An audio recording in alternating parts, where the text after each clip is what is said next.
All right. Let me get you in. Okay. Let me just start streaming this. All right. How's it going, man? Hey, buddy. How are you? I'm good. I'm good. I'm just checking something out real quick, just to make sure everything is set, and we should be good.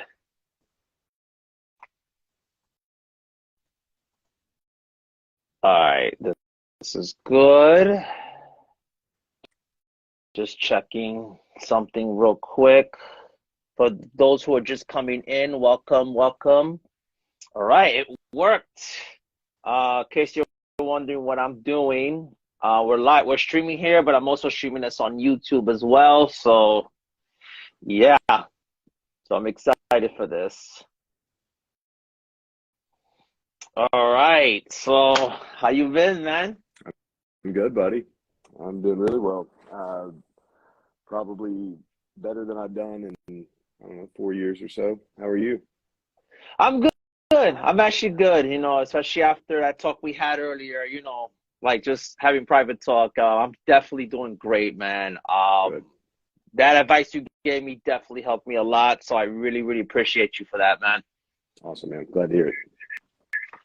Awesome. All right. So we have a few people in the room. So for those who's just joining us, welcome. All right. So we're going to get right to it. So we are here because on March 21st, you are coming out with a book. Yes, sir. Let's talk about this book, my friend. Sure. Where do you want to start? How did it all become about? Like, how did the title come about? The theme, everything. So let's just start from the title, I guess, and then let's see where it goes. Okay. So the book is A Boat for the Sinking. And it's kind of interesting how the entire thing came about.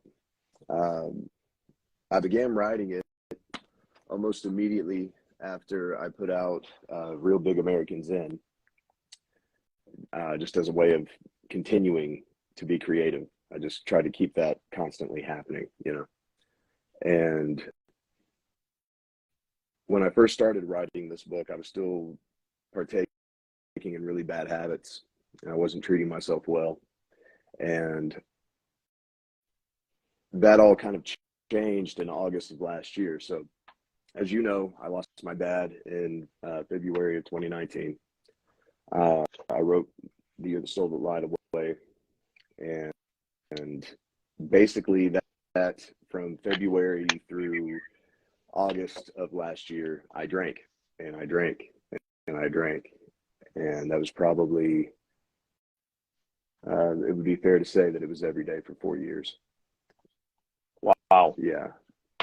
And then August comes around and I catch COVID.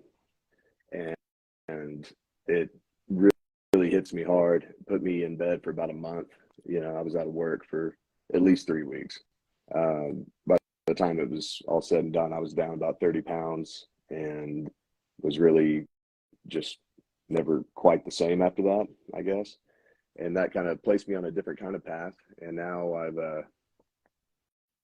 don't know, I'm a much different person than who I was when I started. Wow. Yeah. Wow. No, as far as the drinking and the relating to that aspect of it, I get it. Because I remember I didn't understand it then, but I understand it now with my father when he lost his mom. Every year on the day that she passed away, December 30th, she was always, he was always depressed. He used to get drunk a lot. And it was just to the point where my mom just like, here we go again. This is every year for maybe 10 plus years, maybe 20 at that. And I didn't understand it then, but I understand it now only because now that I've lost my father back in 2018, he died literally 3 months after I got married. So even though I didn't have that kind of a situation happen to me where I was drinking or anything like that, but I was depressed Sure. And the events that happened, unfortunately, it was one of those things like, okay, this is what it is. Now I have to just go back to my life. And that was hard because the transitioning back to, wait, this just happened, but now the transitioning back to that was difficult. And my marriage wasn't good. I wasn't present, and I didn't really have a lot of closure. And it's like there'd be times where I will look back at my father, and I realize, because I saw my father doing what he used to do, I would get constant reminders. Well, hey, don't do that, because you know what that's going to do. And you used to have this drinking problem. Don't do that. But it's hard, Right. especially something like that. Because for me personally, when I lost my dad, it was, I didn't know how to process that. Like my Right. mind, I guess you could say I had like a late reaction, because it wasn't until maybe New Year's Eve, the day of that year, December 30th of that year, that's when everything just started. I just started crying. Like for no reason. We were just having a conversation and I just broke down crying. And my wife's like, what's going on? And I tell her, I don't know. Like I just broke. Yeah. I guess when you have so much things bottled up like that, it weighs you down. I think about like a book bag, I guess Mm-hmm. you can say, where the more stuff you put in that book bag, the heavier it gets, and you fall back like that. Sometimes like once it falls on the floor, to try to pick that book bag back up and to try to put it back on, it's very, very, it's difficult. So like Yeah. I like just that feeling is very, it's hard, you Yes, it know. is. Yes, it is. Um, Yeah. so like I said, There's no real. it's crazy. Yeah. Yeah. Yeah. You can't really describe to someone that hasn't lost a parent. If you have a good relationship, or even if you had a strained relationship with your parents, there's no real way to get across that what that's like to lose one. But uh, yeah, the new book is just as much about, I would say, just as much about transformation as anything else. After getting COVID, I got sober, and it's been 200. This is my 209th day without alcohol. Wow. I'm down. Congratulations, man. Thank you, man. I'm down 70 pounds since last August, and everything has changed. Everything has changed since. And so the book is very much really just the that journey. You get to kind of just walk along that, but I've written it in a way where I feel like anybody can kind of insert themselves into it. So walk me through that process, because I know you said you were sober for what you said, 230 days, you said? 209, yeah. 209 days.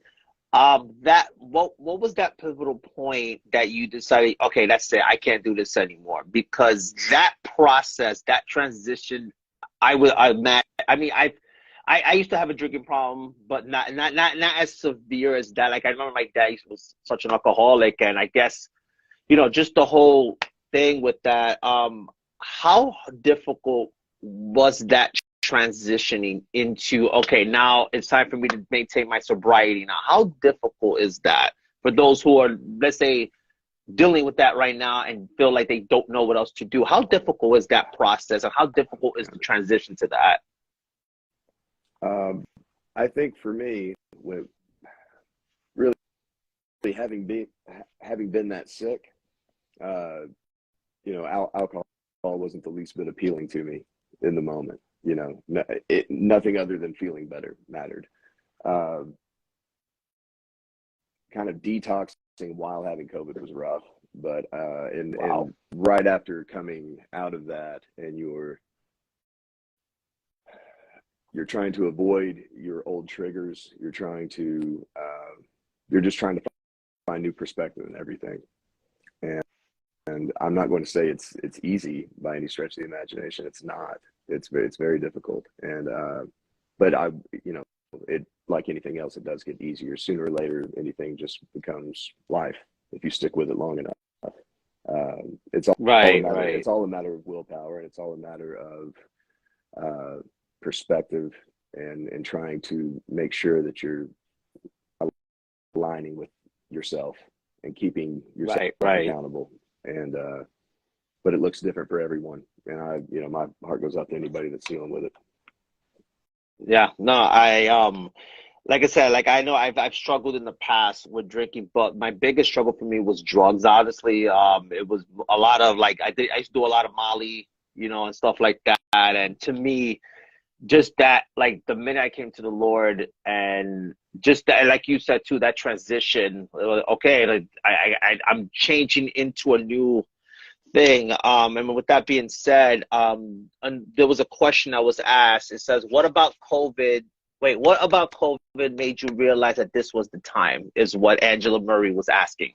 Uh, Angela, I would say that there was an evening that my heart rate was, I'm trying to remember what it was. It's extremely high. My left arm was killing me, and I was really struggling to breathe. And my children were wondering if I was going to be okay. And that was really, I was never going to face that again. So I knew once I got well, the only solution was to get completely well and to push myself and to get healthy, because the bottom line is I have to be there. I have to be here for them. And whatever that takes is what I'm going to do. Wow, that's awesome, man. I was gonna say too, like I've had COVID twice in my life. The first time was that was insane because I didn't know what it was, and this was the first time that I had to isolate myself, literally in this office while my son and my wife were doing their thing, and I felt so bad. I mean, what happened? And because thing is, I work at a pharmacy, so I was dealing with people all the time. And the second time around, it wasn't as bad, but I kept getting these headaches. Now I didn't know, and this is about COVID that I'm still trying to understand. But I think it was last year. I almost died because I didn't know that you can't take ibuprofen when you have COVID. And I was like, okay, my headache's getting worse and worse. What is going on? And then that's when my wife tells me, okay, like, babe, you're not supposed to take that. I'm like, oh, well, I didn't know. But again, it's just so unpredictable how, and it's so crazy too, because it takes me back to, remember back in the day, remember when we had the lockdown, and remember when COVID was, I'm old enough to remember the lockdown and 14 days to flatten the curve and all the greatest hits. I remember all that. but it was just insane. It's like now it's not as bad, but you know what I can say about COVID is that I feel like when it first happened, the lockdown, and then now, okay, now it's like, okay, we get it so often. But isn't it interesting that some, like just COVID itself is what it takes sometimes for us to have a realization about something, and then it's time for us to now, okay, let's make this happen. I feel like for me, COVID back in 2020, I think a lot of true colors came out. A lot of things happen. A lot of craziness take place. And it's funny, like, I don't want to say it's funny, but it's interesting how even we move forward from that. Obviously, we're not in that time anymore, but I find it interesting how every time we have COVID, like me, when I had it the first time, I felt like I had life flash before my eyes because not knowing how predictable COVID can be, it's like, oh my God, like, okay, these 5 days locked in my room, not being able, like I had to do like a voice call whenever I needed something from my wife, and my wife would say, hey, it's right here on top of the table, and her wearing a glove. Like, it's crazy to me. Like, during those 5 days, I learned a lot about myself, about isolation, and it's just so crazy to me how something like, because I was going to say to your point, I think that you can kind of look across all of social media right now and see the effects that it's had on countless people, and COVID was just one piece of that. I think people are definitely shaking awake in a way that they never have before, and I think that COVID had a lot to do with that. Lockdown in particular. Oh, absolutely, absolutely. And I know some places had it worse than others. And Angela has a question. She says, "Did you realize there was an issue prior to that night?" And she said, "Sorry, follow up." Okay. Oh no, yeah. If you're speaking in terms of my drinking, yeah, I was definitely aware that I had a problem, but I was in denial about it. If you're asking about, you know, any sort of like heart issue or whatever I was experiencing that night, no, I hadn't experienced anything like that prior. Wow. Wow.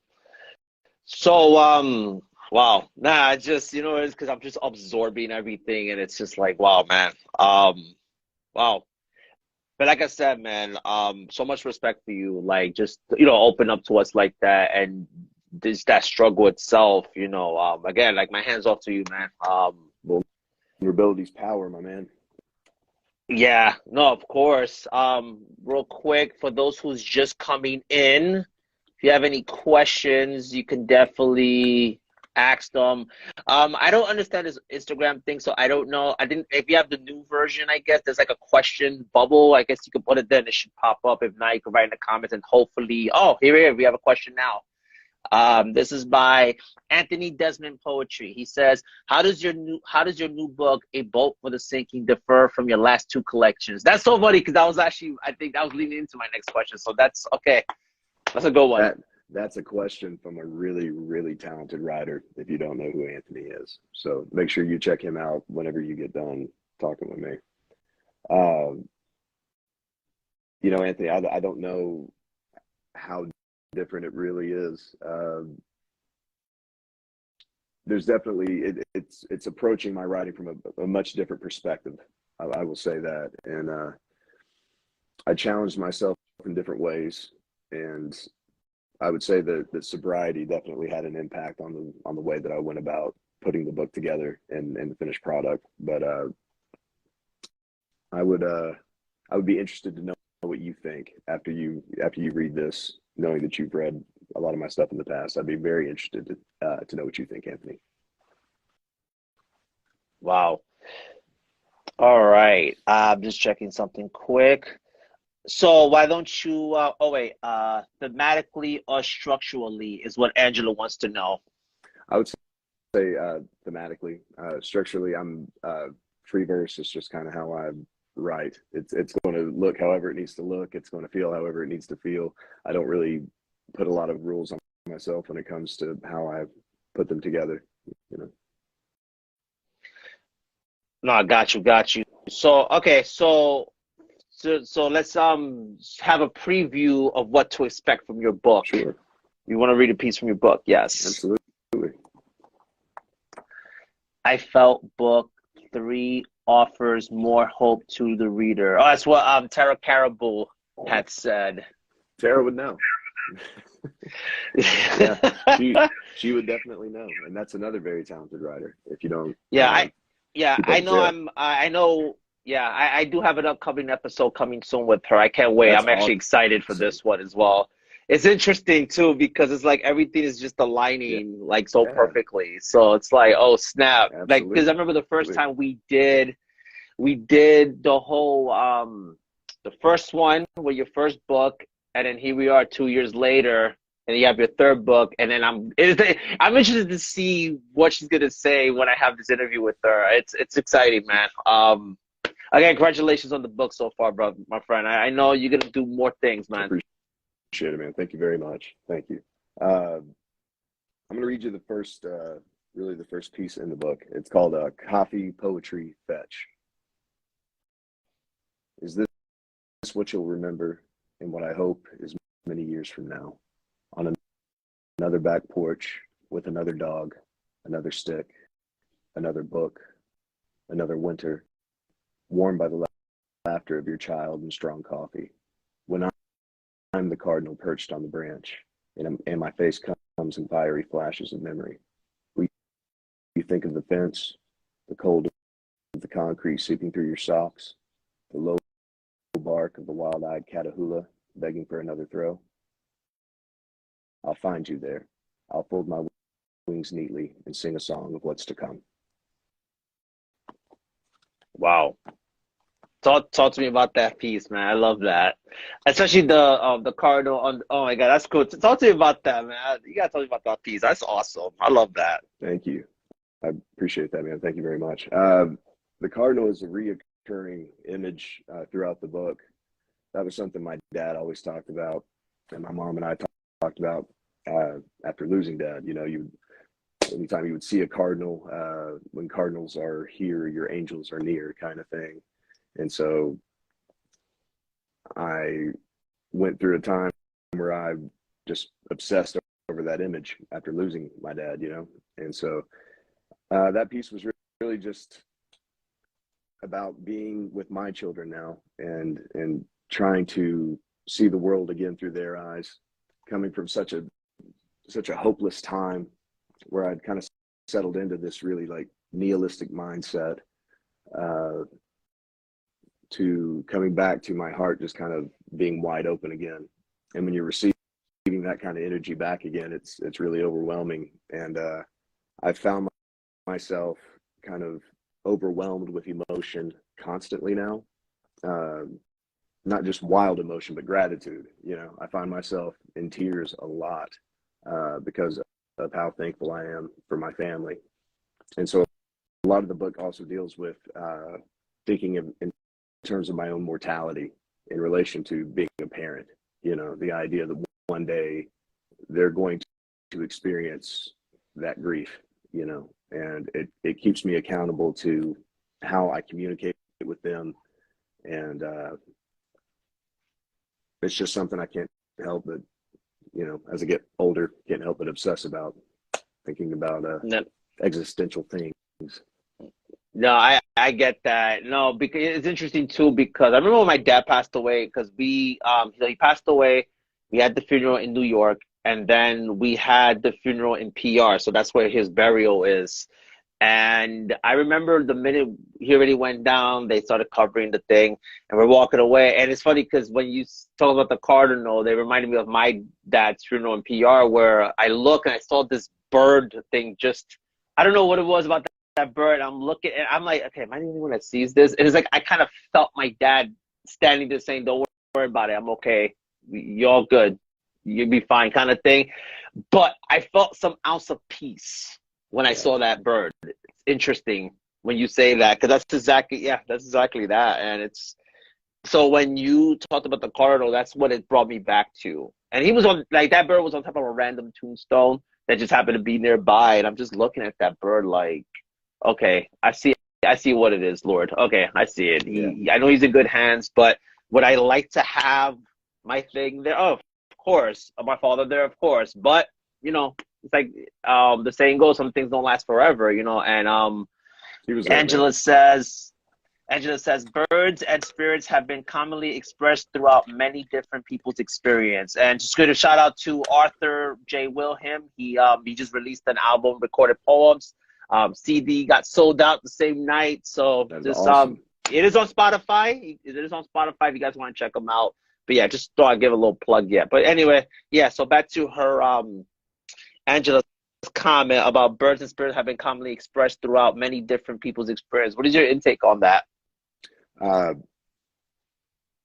just say this, like, for example, you sing that cardinal on that tombstone there. I don't believe in coincidence. And so, you know, that was your sign. That was your Yeah. acknowledgement. And Yeah. yeah, I absolutely believe that there's a correlation. I definitely believe that too. Yeah. Yeah, It's a beautiful thing too, you know. That's what I love about it. absolutely. So we're gonna go a little bit back in time, you know, to your first book. Guys, it's on Amazon. You can check it out on was it Raw Ink on their website? They have it as well there, right? If I'm Yeah, not mistaken. Raw Earth Inc. And Amazon, Barnes and Noble, Lulu, Google Books. I think that's what it's called. Yeah, all the places, all the places. Awesome. So I was gonna hey Cece, what's going on? Welcome. I was gonna read a piece, but then Angela brought up an interesting comment. So I gotta love one of my co-hosts. She says, expand on your thoughts on coincidence. If I expand too much on my thoughts on coincidence, we'll go down a rabbit hole, and we will be there a very long time. And if we want to have that conversation sometime, we definitely can. But if we're going to talk poetry, I think we may not want to go too far.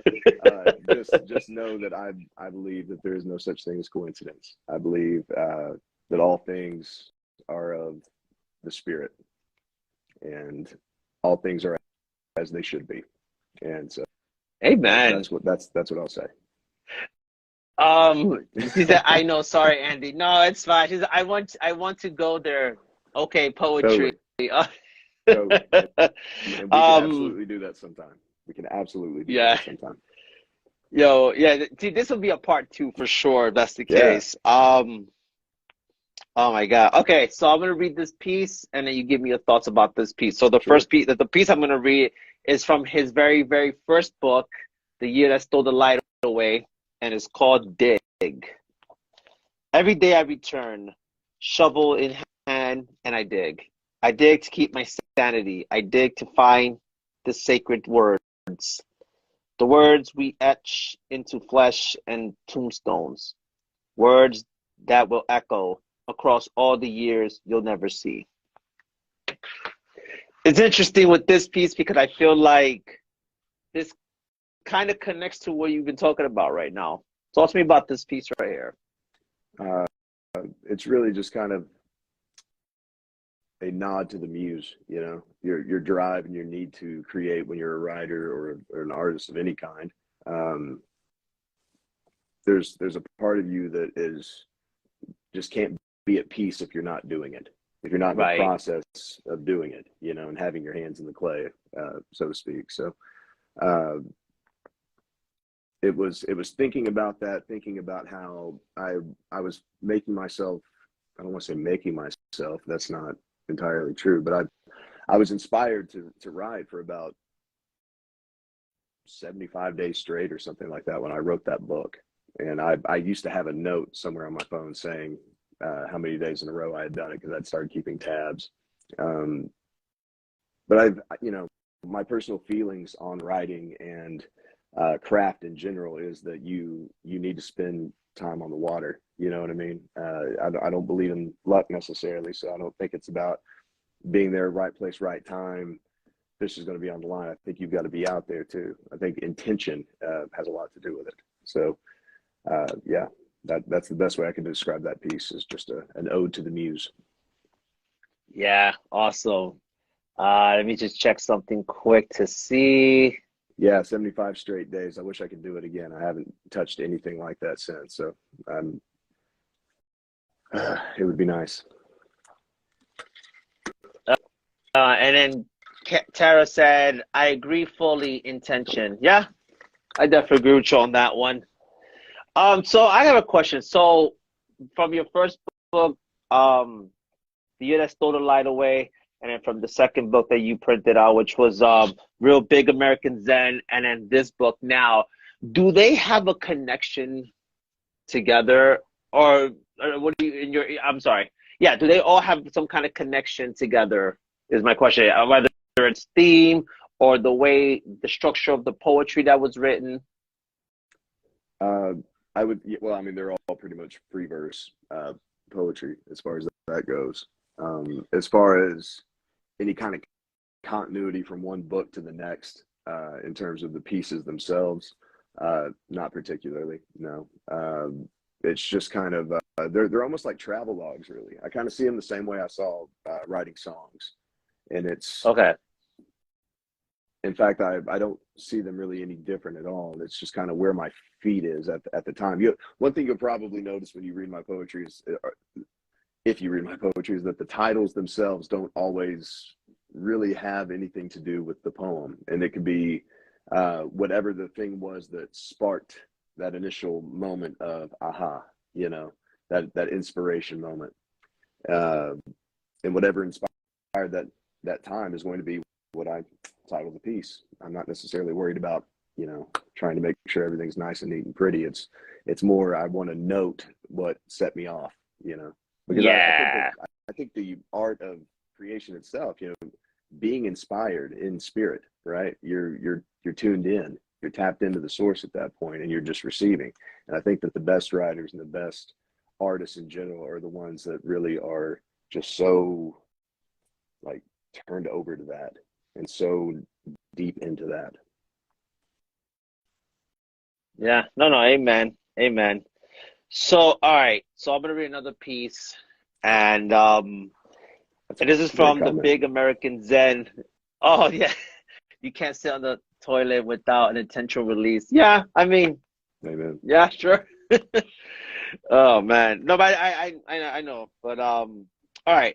This is from the second book, Real Big American Zen, and this is gonna go back to what we talked about earlier, only because I would like to have more expansion on this. So it's called Father and Son. Um, they're eating tamales at the table across from me, the father and the son. So many similarities, the way they hold their forks, their posture, the inflection in their voice. The son is engaged in the conversation with the father. That's good. He doesn't know how I'd come across this table. If he were sitting at this goddamn phone, one day he'll be willing to lose a hand to have this moment back. Talk to me about that, because I saw a situation kind of like you're just talking, like you know, whoever you're with. I saw that as like, wait, what's going on over here? But like I'm drawing attention because I know when I go to a restaurant Mm. or when I go to a place, I'll like I'm talking to my wife, but I'll draw attention to the weirdest things that happen around me. I don't know. It's something about that. It's like I'm watching another movie or I'm in their world for a second. I'm trying to see it from a different perspective. Like, talk to me about this piece right here. I I remember where I was when I wrote that one, and that's something I can't say for a lot of them. Uh, it was really it was a moment of envy, a moment of anger, uh, a moment of kind of just riding what I was where my feet were. That's a strange part of grief when you're observing the relationships of other people in a way that you hadn't before. And it's shocking when you see how many people, you see a family sitting together at a restaurant, and there's four different people on four different phones, and none of them are engaging with one another. Mm, And I don't have any real big point to make about that. People are going to do what they want to do, and absolutely they should. Uh, but I just remember in that moment, I was just kind of waiting for this kid to pick up his phone. I was just kind of waiting to be angry with him. And I think that wow. that was just me not knowing where else to turn with that feeling. It, I wanted something else to blame. I wanted to externalize my blame in that moment. Wow. And yeah, because I was tired of blaming myself for so much. But yeah, Wow. that's the best I can do for you on that one. No, I get you. She says grief shocks you into realizing what you had. Yes. Yeah, I definitely agree with that Yeah. because I do have moments too, like if I'm in let's say I'm walking around and I see a father and a child together, they're having fun in the park or whatever. Because, my relationship with my dad was not that great until maybe like the last 5 years of his life. Mm. And it's, you really struck a nerve for me only because I do get envy sometimes because it's like, damn, I'm never going to say Happy Father's Day to him anymore. I'm never going to, and I had this whole plan. Okay, I'm going to Mm. get married. We're going to start visiting. I'm going to have this child and all this other stuff. And it's like, that didn't happen. It's like, and I felt like I blamed myself for a lot too, because even though now I got closure when I went to go Mm. visit his tomb after literally 4 years, I finally visited his tomb and I got closure. But in that closure, there's still parts of that still gonna hurt because this actually his anniversary just passed this month, and Mm. you know, I was I had an off day, if that makes sense. My day was off. But even with that, I would see parents, like let's say I'm walking around and I see like people in the park and stuff like that. I'm just like, what I would give to want that again. Knowing what I know now, like if I knew then what I understood now, then maybe I could have did things differently. Like I get into that kind of circle and I have to remind myself, well, okay, it is what it is. You can't change the past, but you can change how you go about your present. Because if I stay there for too long, then what's going to happen is you're not going to be able to experience what else is out there. Like Yeah. that's what I think. That's how that spoke to me. Well, you're hitting the nail on the head. I mean, it's really we spend it's a strange game we play where we want to look back so much and we want to regret. Regret's a really weird thing because it serves us in no way at all. It does nothing for us, right? And I think if we would stop viewing things through the lens of regret and instead try to view it from the lens of, hey, I did learn the lesson because I'm sitting here recognizing that in this moment I've learned the lesson. So I can look back to that time where I didn't know what I was doing and I didn't know better, or I can celebrate that right now, here where I'm at, I get it now. And Yeah. that's you ascending, that's you going forward and up, right? So I maybe try to see it from that rather than looking back and inviting that suffering. You know what I mean? Because you did Yeah. nothing wrong. That's where you were at the time, and now you're here. Yeah. Amen. It reminds me of an expression, a quote that said, life could be understood backwards, but we could only live it forward. Make sense? Mm-hmm. And it's like that's exactly what that reminds me of. And it's just like it's true. It's true. There's I feel like when we look back at life, it should help us to appreciate what we have in the now. I mean, because just because something's hurt you then, and maybe it might hurt you now, but it's like a scar. So even though the scar's there, but it's not scabby anymore because over time that thing healed. But it's a reminder that, you know what, even though it hurt at that time, I didn't stay hurt. And I didn't stay hurt because I was able to get through that season in my life. And now I could appreciate the fact that, this is what I went through and it got me to where I'm at today. But this was the lesson that it taught me. Because I feel like if you go through stuff and you don't learn the lesson, then that means you really didn't learn it. You're not really growing. You'll be forced to learn it again. Yeah, that's true. Life teaches us. I will say that life will teach you, man. And Absolutely. I've learned this the hard way myself. I have had times where God had to shake me and put me in my place, and then I'm just like, okay, all right, let me stop. But definitely, I understand, but difficult to digest here with regret. Yes, it is. It's very difficult to That's what. digest. All right, so come on, man. Read another piece from your new book, man. Let's keep giving these previews in. Okay.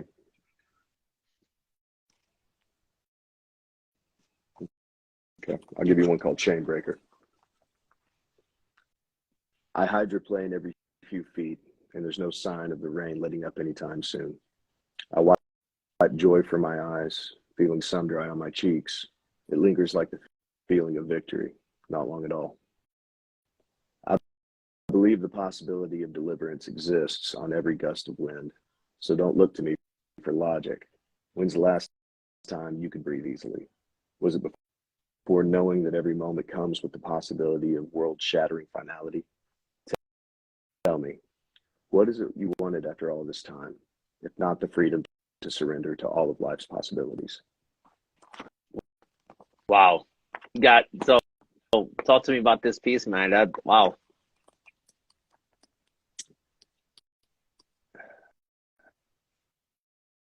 I think, when you're trying to get yourself straightened out, I think you are kind of confronted with the fact, and this is something you and I kind of spoke about earlier, you're confronted with the fact that control is an illusion, and how much time we spend bringing suffering towards us by kind of kneeling at the altar of this false idea that we have control, right? People have panic attacks and they absolutely freak out because they cannot handle what's happening around them for a number of reasons, right? And I think that when you're getting sober, you have to really surrender yourself and just lay yourself there and say, I'm letting go. I'm done. Like I'm through fighting it, and not in the sense that I'm going to go up to so many other things and so many other discoveries, and you're able to go deeper within yourself and learn things about yourself that you really did not know prior. Yeah. Yeah, that the reality can be harsh, Yeah. I will say. That reality, I will say this, when my son was born and as he was growing up, and he's 4 now, and I feel like during this journey of fatherhood, I've learned more about myself through my son and through my marriage than I ever learned in my entire life. Amen. Everything I thought I understood about myself was not even the case compared to what I've learned in this journey with um, just having a child. And me and my wife talk about this all the time. Like, Mm. people think that just because you have a child, it's because all this other stuff. Oh, it's so nice and candy and flowers and all that, or it's the baby in the Pampers box. But I don't know who to blame for this. I don't know if I blame Kim Kardashian for this or I just blame society for this. But there's this idea that the woman looks all dolled up. They got a child. Yeah, look at me. But then, like, okay, but what about, like, what's behind the makeup? What's behind all that? What about the stress, the postpartum that women have to go through, that guys could go through as well? What about the sleepless nights of the fact that, hey, this struggle to try to understand, especially if it's your first child, that struggle is so real, right? And I find it interesting that these are things that no one talks about. No one acknowledges these things. And it's just the burden of trying to live up to something that's not really there. And I mean, to me, it's like, I guess I just don't get it, you know? And oh man, I can't even talk. I'm so No, you're sorry. good there. You being, yeah, but you being a father, and you being married, how has your marriage taught you in about yourself than you've learned, let's say, before your marriage? Oh my God. What has marriage taught me about myself? Um, Marriage has shaped me completely. I don't have any idea who or where I would have ended up without Kinsey. Uh, Right. there's no possible way, uh, no possible way that I would have ended up as completely overwhelmed with love as I am right now, without her. And I cannot imagine a scenario where I didn't end up with her. You know, I'm not convinced that we haven't done this before, that we won't do it again. Uh, Right. that's where I'm supposed to be. She's home. Where she is, home is, where those Wow. babies are, home is. So I She says, I have don't know if I answered two. your question on that, but anyway. No. No. There's no wrong or right Yeah. answer, Well, bro. yeah, At the end of the day, man, we're just breaking bread together, if that makes sense. Angela says, I have absolutely. two. Your insight comes out, and you have to function as normal human being right away. That's what she says. Yeah. You care to elaborate that a little bit more, Angela? Because I'm trying to remember. Was this because of something I said earlier? These were my wait. So she's talking Supportive about her babies. partnership. Oh, okay. Supportive partnerships. That's what makes a difference when it comes to the artistry. Oh, Mm, okay. absolutely. That's pretty good with that. All right. Yeah. So if you want to give us another piece from your new book. I mean, we're not gonna give too much, guys, but just give us a little preview so that way. Okay, yes, I gotta get this. I gotta get this. Gotta get this book. Actually, you mind showing the book? Yeah, absolutely. It's a boat for the sinking. It's my third collection. It's the first being the year that stole the light away. Excuse me, and the second being Real Big American Zen. And we'll talk more about Real Big American Zen here in a second too, because that's one that I didn't talk about that one enough, and there were reasons for that. But anyway, Okay. I got one for you. So another one from the new book. This is called Dare. I miss cigarettes, but I'm not crazy about the idea of something killing me. So I grind down my days while the TV screams about con men, conspiracy, coronavirus, cock pills. gray. I'm stacking sober days. COVID death toll hits 500 million. I close my eyes and dream I'm standing before a grove of trees where something waits for me. Where something waits for me to take one more step. Wow. And I really feel like that describes exactly what 2020 was like, because I feel like, to me, when 2020 took place, I had a moment where I said, I can't be in this house for a long time. Like, I was afraid to go outside, you know, and my son was just turning 1. I'm like, he was just learning how to walk, you know, and I feel like COVID, especially for kids, it really caused a lot of speech delay because there was no interactions because everybody had to be locked out. Everybody, and it was, I felt like your piece just now described that whole, okay, let me close my eyes for a second because there's too much chaos going on. And how do I take a breath of air so then that way I can just, okay, let's see what's right here. How do I kick my cards and how do I gather the cards on the table? And Angela says, can we speak on the cover art, inspiration and construction? Oh, yeah, actually, that's a great question, actually. Honestly, this and how this turned out, that's all Tara. That's all Tara. She is so talented at putting these together and helping me kind of bring these to, you know, the final product that they end up being. I got this one, when I got this one in the mail, it just knocked the breath out of me. I was so pleased with how that's awesome. And it's got nothing to do with me. I mean, I'm the stuff on the inside, but the way that this is dressed up, that's all her. Wow. That's awesome, Tara. Yeah, I've checked out her website and I've seen the books that she has published for other people too. And it's like, wow, like the theme, the graphic design is so awesome, so immaculate, I have to say. Yeah. Yeah. And she's such a joy to work with. You know, if anybody else here, I know there's other writers here. If you ever get a chance to work with her, I would say jump at it.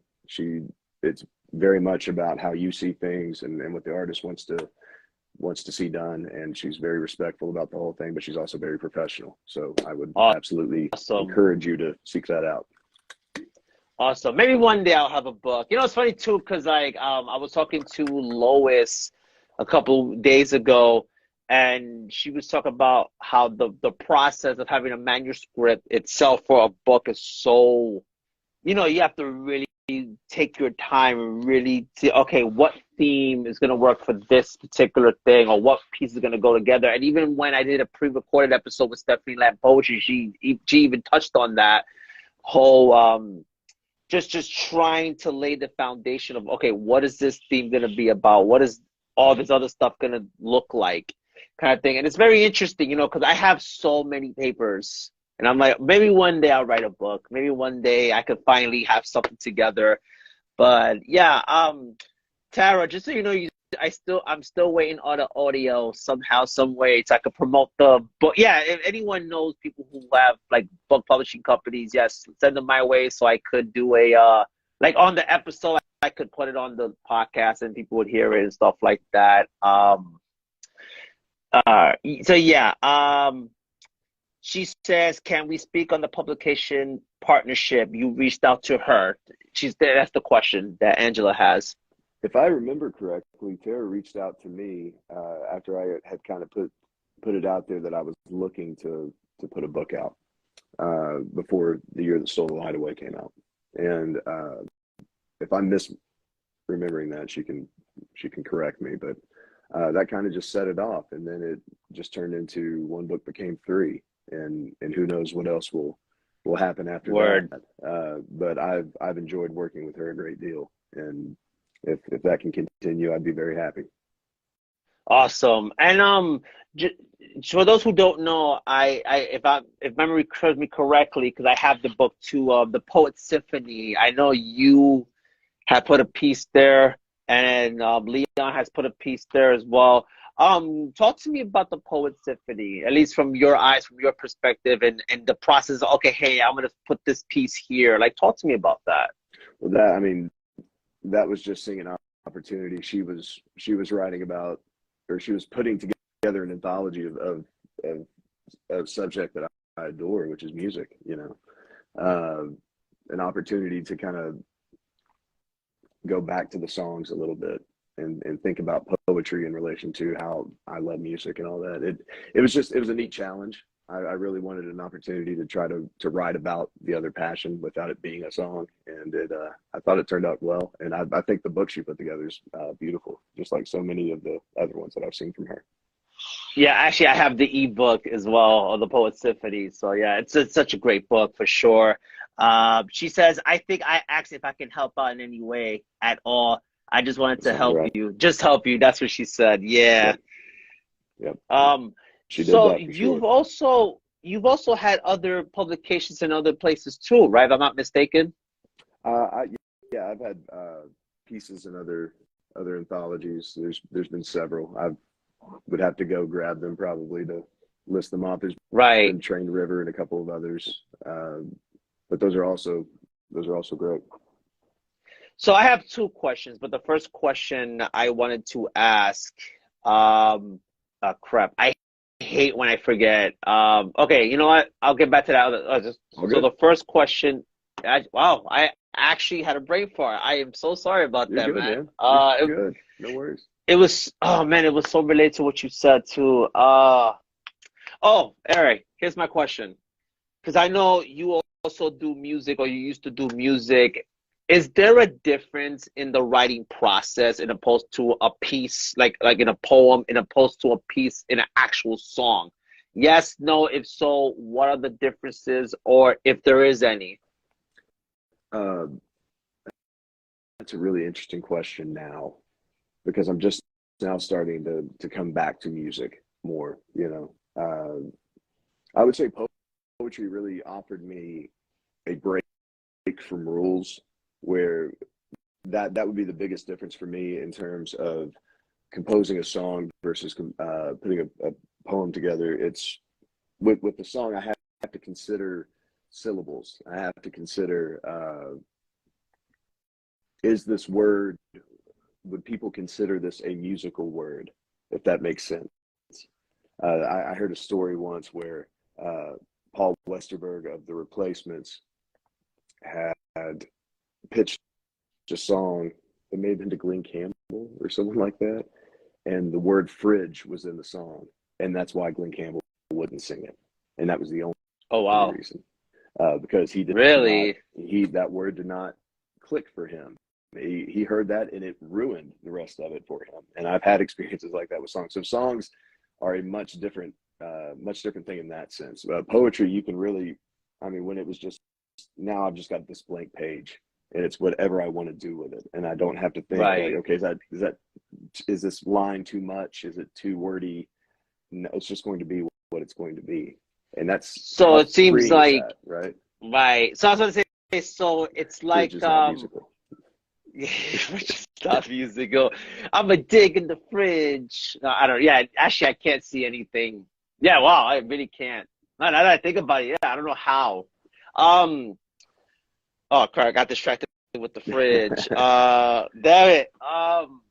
So you can say. So I guess we could agree that writing a piece like in a poem, you have more leeway, you have more freedom, is what you're trying to tell us. Absolutely. It's just blank canvas at that point. And maybe a more talented musician could tell you that a song could be that too.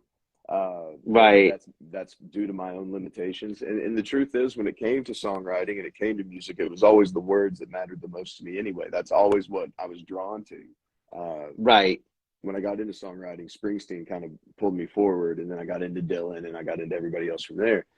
And I spent so much time poring over the words and very little time actually working at guitar playing. And so I'm a okay guitar player. I can hold my own, but I feel like I can really write. That's where I feel like Right. I was supposed to be. So it's all No, worth it in the end, right? no, that's awesome.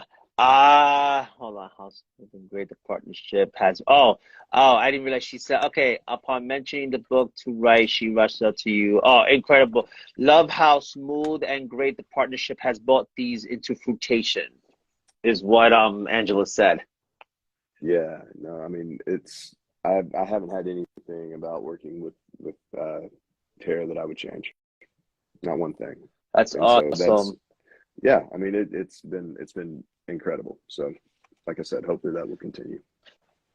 So you said earlier that you're just now starting to get back into music. Mm. I guess my question is, what was it about music that was it something that about music that turned you off that made you kind of decide, you know what, maybe I don't want to do this anymore for a little bit? Like, There were a few things. I'll say one, losing dad made playing music incredibly hard because ooh, okay. uh, dad was a big supporter, and dad was he encouraged me in a lot of ways, and to play certain songs and all that, he introduced me to these artists that I loved, that got me playing and got me writing. Mm, So okay. it was all related to him, and the other piece of it was just the grind. When you're trying to make music work,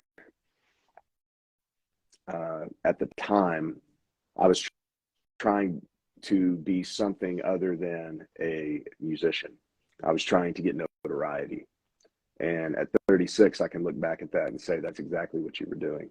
And that is Mm, very likely why you never went further than what you did. And wow. I don't look at it again as failure. I look at it as lesson.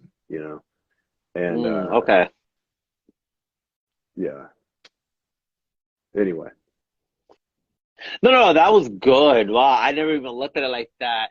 So as far as the notoriety thing, I think that's a lot of what we see on all of these apps. You were talking about it earlier, the Kim Kardashian thing. This idea of perfection, the illusion of perfection that we like to perpetuate, so that people will follow us and click the like button and share button and all that, so that they'll think we are important and have something to say. I think it's more important that you know that you're important and have something to say. You know what I mean? amen. Not so much. I don't think you need to be waiting for them to provide that meaning for you and provide that reassurance, that validation. I think that when you can bring that out from the middle of you, uh, I think you'll attract more of what you're looking for. And I think that I definitely yeah, agree. I definitely agree with that. And then Angela says that has been a common theme, how our parents' musical tastes connect to us and influence us emotionally and artistically. It's interesting too, because you know what's funny? I had a period that I stopped writing after a while, mm, and then it's interesting how once my father passed away, I feel like I inherited that part of him, that part of his spirit just went on to me like that, and then all of a sudden I'm just writing stuff in ways that I never even imagined. And I was doing an interview with Robert Charbonneau a while back, and he says it feels like it's from outside, even though it's not from outside. It's us, but it feels like it's from outside. You're like, okay, where did this come from? Where did these words in my head? Where did they come from that I'll be able to write these things? You know what I'm saying? And it's interesting because music was a definitely big part of my childhood. I think I believe I've said this in multiple times in the past. My childhood was not that great, and but there was two things that got me through my childhood: music and wrestling. But somehow music always tend to be yeah, the main thing because in wrestling there was also music. So it was actually wrestling yeah. that introduced me to System of a Down and Puddle of Mud, Drowning Pool. It introduced me to that, and then when I would put on radio, 92.3 K-Rock and Q104, that's when I got introduced to the Beatles. And then I had teachers that introduced me to Led Zeppelin and all these other bands. And this is different from what I was used to hearing at my house because I come from a Hispanic household. So everything was bolero, mariachi, Ricky Martin. My brother used to listen to hip hop, R&B. My sister was into her like pop music, New Kids on the Block. And I'm like, okay, but I'm listening to Third Eye Blind and these, what hit people, Eagle Eye Cherry. But yeah, Yeah, I could go, 90s gold, man. yeah, that. And then I didn't get introduced to Foo Fighters until like 2000. I went to the library. I've heard of the band, but I never heard the music until the 2000 because in the library they started bringing in like you could borrow books now. You could borrow CDs, Yeah, and I happened to see I their remember that. third Yeah. album. Their third album was like I'm like, oh, okay, and I was like, oh, cool, and then I was like, let me listen to this. It was the one that had stacked actors in it. Is now The Color and the Shape is their second album. Their third album, oh, what is the name of that album? It's the one that hits the back of his head. Oh, and it has the Foo Fighter logo on the back. There's Nothing Left to Lose, I think is the name of the album. I forget now. And this one had Learn to Fly on it. Yeah, I hold on one sec. I can find it for you. Oh my God, that's when I first heard of them. I've heard of the band, but I actually never heard their music until I had access to a CD. I had a library card, I There's had access nothing to a left to lose. computer. Yeah, that's actually one of my favorite albums. That and Wasting Light, I think, was my actual like two favorite albums of all time. Even though In Your Honor was actually not bad because this was one of the first times they introduced two elements of music because one CD was straight up rock and the other one was straight up acoustic. Oh, yeah. And I was like, oh, we see a different side because I've always known Dave Grohl to play guitar and playing, drums from Nirvana. And then to think, wait, he's playing a piano? Wait, what? Like, I know he played multiple instruments, but I'm like, this guy's playing a piano. What? And it was on, I'm trying to think what album is that? The one that has the Pretender on it. The last track is called Home, and he's playing the piano on that one. And it's just again, music influences the mind in that way. Like I just get inspired. I think that's what's awesome. Absolutely. About that. One of the things that really with poet as far as poetry goes, and where music became the meaning changed for me with music as I got further into writing the books, and I was listening to a lot more just classical or kind of contemporary classical and just solo piano music. A lot of things that were more meditative. I even got into I'll have to send you a couple of records that I got into. They were really like almost just kind of droning noise. But it was just a way that like it would for some reason you would listen to it long enough and it would just kind of clear your mind.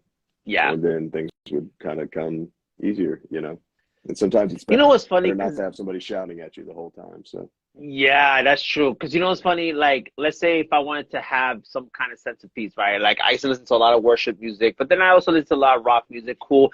But I know it's even too lately. I've started to come towards more quieter music, whether it's an acoustic guitar music or just have. Because my wife, she's very into classical as well. She likes Beethoven, Mozart, and all those things, and the Moonlight Sonata seems to calm the crap out of me. And I'm like, oh wow, like I have no idea how many movements that song has. I think it's like I know the first movement is slow and then the second movement is fast, if that makes sense.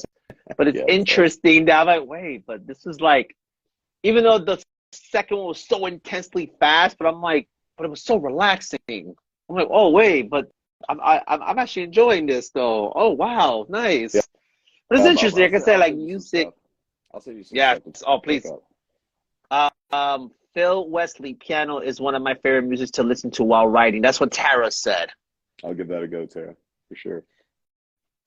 Actually, let me yes. Yeah, I'm one thing I love about music, I love learning more about it. Like this. Like, see, I don't even know who Philip Wesley is, but now I'm going to listen to it when I get off here now, just because I want to see what it is. You know what's funny? There was some stuff you've actually introduced me to some songs without realizing it. When you used to, they say, hey, thank you for the love or whatever, you will put songs into the post. It's intentional. There are songs that are, if you go back and you look at any of the advertising or any of the sharing I did of any of the pieces from any of the prior books, I share the music that I was listening to the most while writing the books. And so there's usually like a single song that'll be, for whatever reason, this song I feel captures the entire essence of this book, right? I could probably get a Yeah. playlist for this one, to be honest, You know and what? it I would be think, a trip. yeah.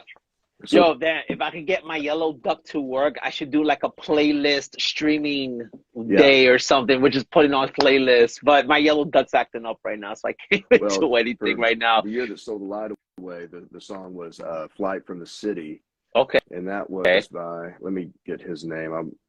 Johan Johansson, I believe is his name. I'm gonna double check Okay. that. Uh, yes, he was an Y- Icelandic composer. He actually passed away pretty young.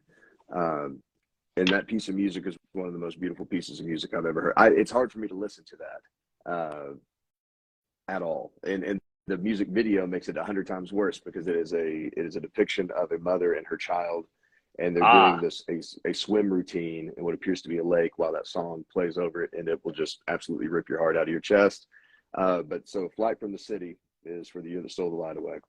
For Real Big American wow. Zen, it was "Fever Dream" by Iron and Wine, because that's I know what I yeah, know Iron and Wine. yeah. I love oh my God. So That is that song felt like it really captured what going through lockdown was like for me.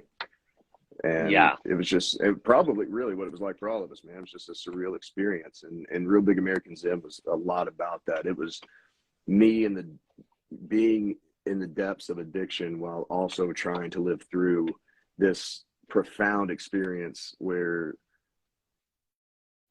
nearly all the information you're getting is wrong. You end up finding out in the end. Uh, just constant fear, constant crisis, people dying. You're watching the death toll rise on the screen as if it's a Yeah. fucking football score. You know what I mean?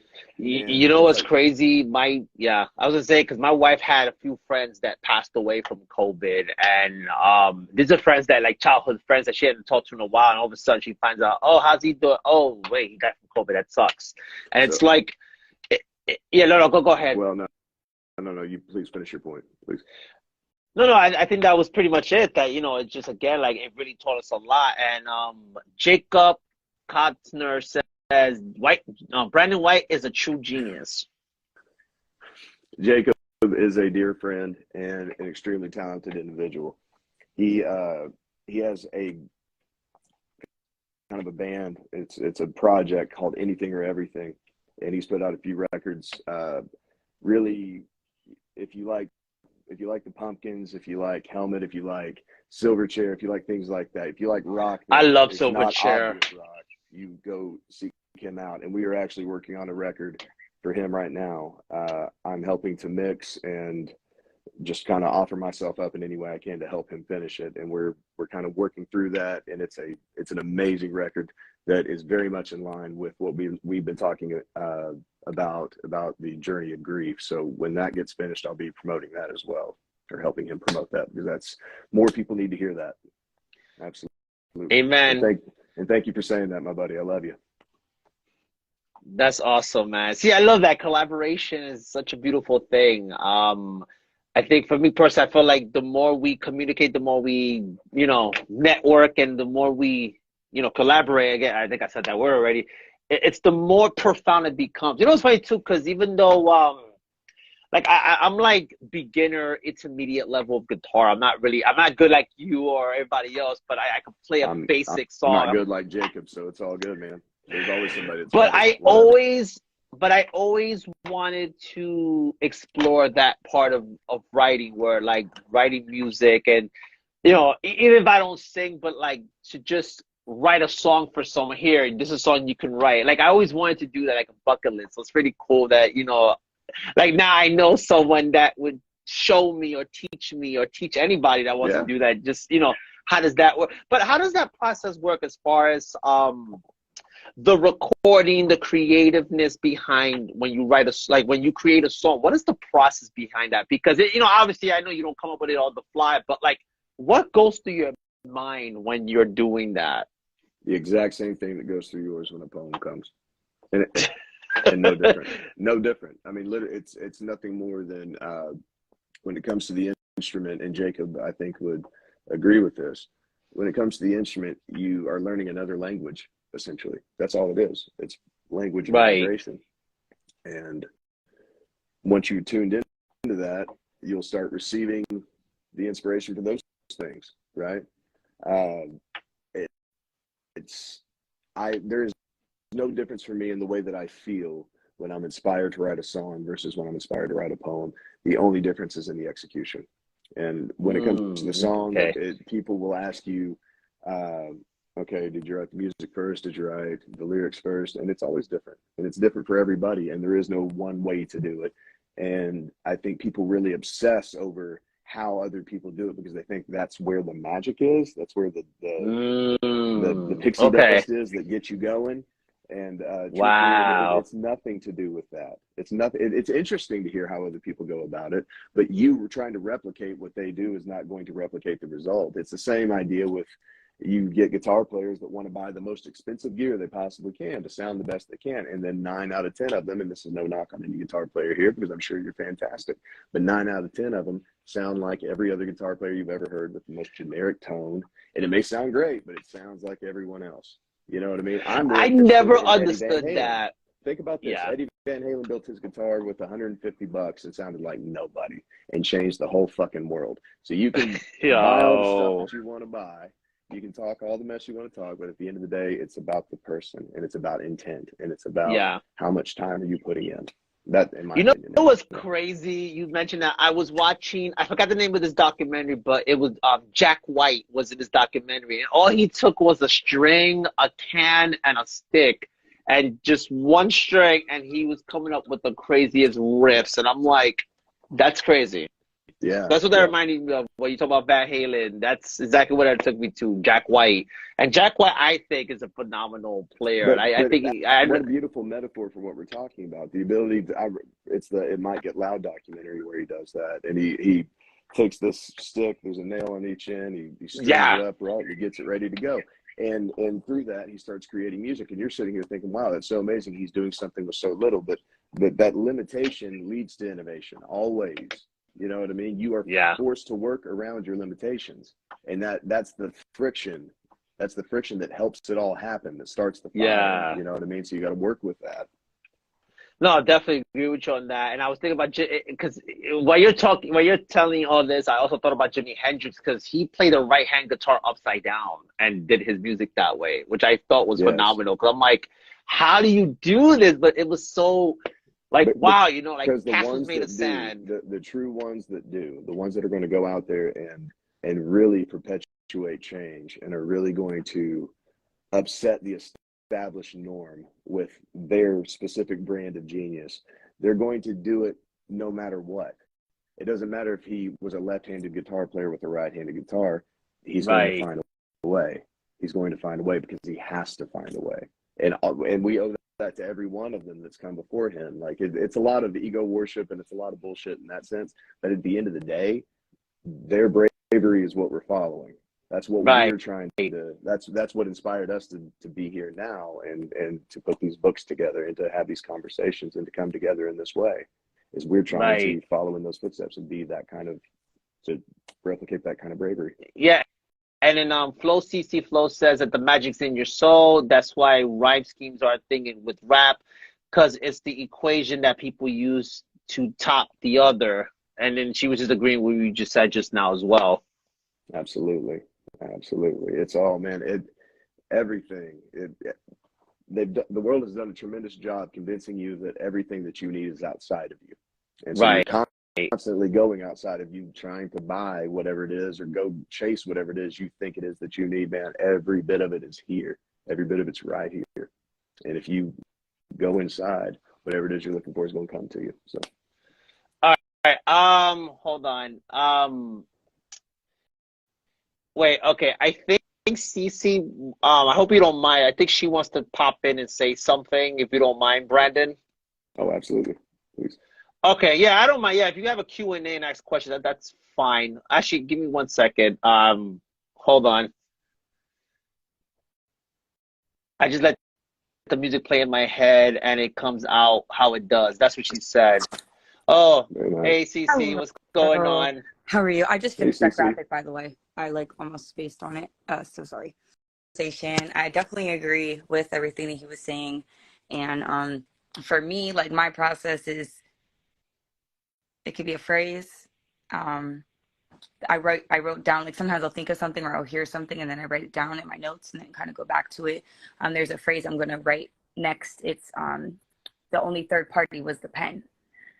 So it just came into my head like randomly. And so sometimes I'll start off with a line, or sometimes I hear the instrumental and it plays like a movie in my head, and then I just kind of project it that way.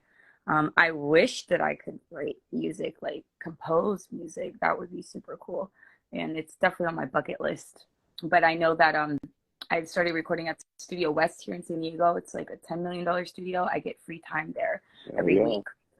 That's and amazing. So the guy was like, "Are you telling me that you don't understand rhyme schemes?" I was like, "Well, I'm a poet." Like, I was just like, "I don't really, what do you mean?" And he's like, "It's almost like you're damn near playing darts with blindfold on, and you're almost getting it right there on the target." And he's like, "If you understand the structure and the mathematics behind it," he is like, "you will be, he'll go from great to like a lyrical genius." And he's been working with me since June, and boy, do I see the improvement. But sometimes it takes me out of my element when I'm too focused on structure. Sometimes it does distort what I'm trying to do than if I just write it from the heart. So he's right. Everyone's process is different. It's however your genius works for you, I guess. Because I can write songs in 5 minutes, 3 minutes, 10 minutes. It just really depends, like freestyle. But when I'm really sitting down and trying to like structure a rhyme scheme, and I'm looking at Eminem's rap god, I'm like, So I have a question for the both of you, since we're talking about music. When you write, let's say like an R&B or rap, and you're doing rock, is the process slightly different? Does it? Like, how does that work in that way? That I don't know if I don't know if my question made sense.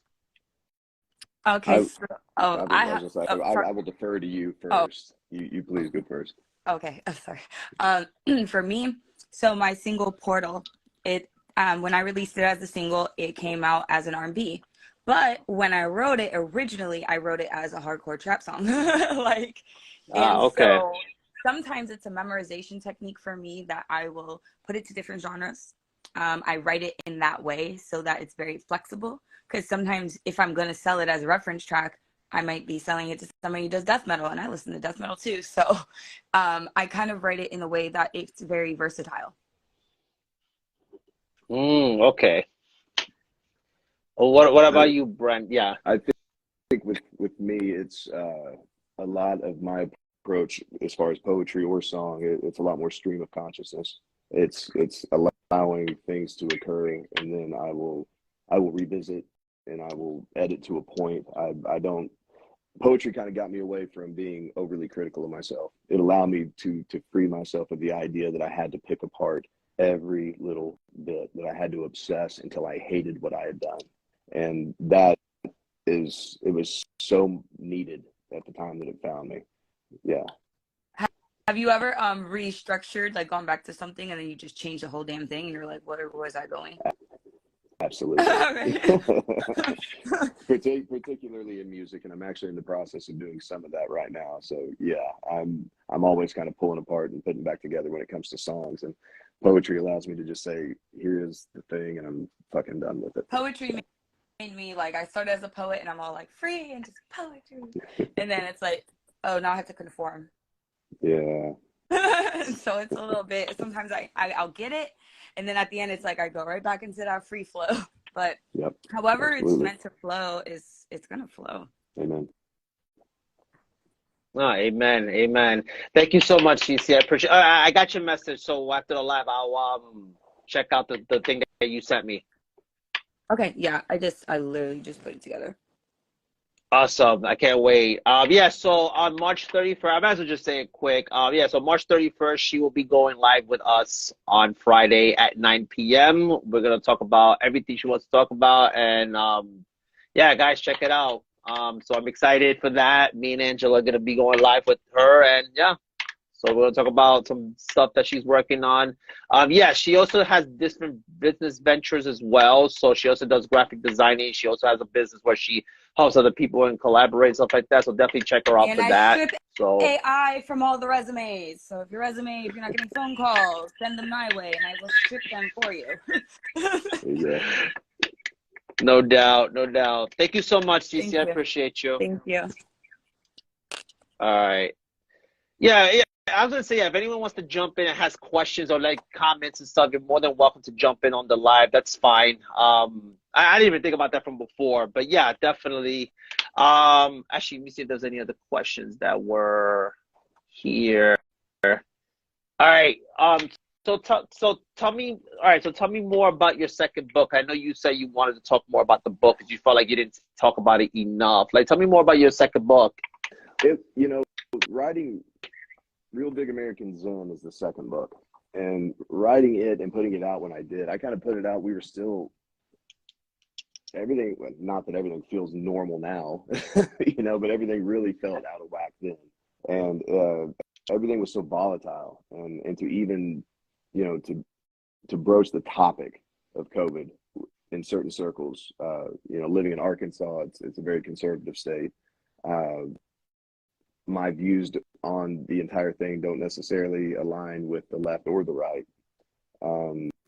But unfortunately, if you're going to converse with a lot of people, they're going to assign you somewhere, and so I really didn't talk a lot about it at the time, but it was just trying to capture what it was to be, a young parent, and trying to navigate, like, what is the world going to look like for my kid? How do I protect my kids from this? You know what I mean? How do I shield them from this as much as possible? Because it's going to get so big that it's going to be unavoidable. It's going to be, they're going to have to wear a mask to places, and they're going to wonder why. And Yeah. how do I keep them fully locked into just being little? That was the fear. I remember that being the fear in the very beginning. And we did our best with that. And so that was really a book. It was a book of navigating addiction and pandemic. You know what I mean? This sort of unbelievably dark time, both personally and then for my country as a whole. So Nah, I get that, and it's crazy. Yeah, and I was gonna say it's interesting you said that because that was the same thoughts that were going through my mind when myself was just one, but there was a lot of things that were happening. I think the biggest thing that I don't want to say that got me the most angriest, rather it hurt me the most because of what was going on was the Black Lives Matter thing, because it wasn't the fact that George Floyd was killed by these cops and stuff, but it was more than that. I felt like that's one of the first times in my life that I seen events happen where everything was going out of control, because there were people who were standing up for what they felt was right for the right reasons, and then there was people who was taking advantage of that as a way to retaliate. And to me personally, I felt like it just hurt me in that way, like, because I've never experienced anything like that. Growing up, obviously you live in the block, there was always fights here and there, but like to experience that, see that from the outside, looking at it at the news, and I always thought to myself, how do I explain to my son when he's older what this was all about? Because I can tell him what I understood for it, in opposed to, okay, what is civilization going to say about it as now time has changed from that time to now? And it's just like, like you said, it's scary, but that itself helped me understand my father more, because my father was very, very protected. Oh, whatever happened outside can't happen to us. Like, that's how it was. And it was one of those things in my eyes. I felt like, how do you explain to someone that's young, like, this is your own flesh and blood, that you have to explain one day, well, this is what we went through when you were born, or this is what you went through, you were just one, so you're not going to remember that. But how do I explain something like that if I don't even understand it myself? Right. Well, for me, it did a really good job of making my dad more human to me, if that makes sense. So I grew up, I've got two older sisters, and but my dad and I's relationship was, it was unbelievably close. And the one thing I remember really contemplating a lot in 2020 was I always kind of saw him as infallible. I always saw him as, he was the rock. He was this thing that could not be shaken or done away with, right? Here was this thing that's like the rain. It's eternal. So, and then going through the pandemic, and especially those first few months, it was very obvious that, like, how often we have to put on a front to make sure that our babies feel secure. Right.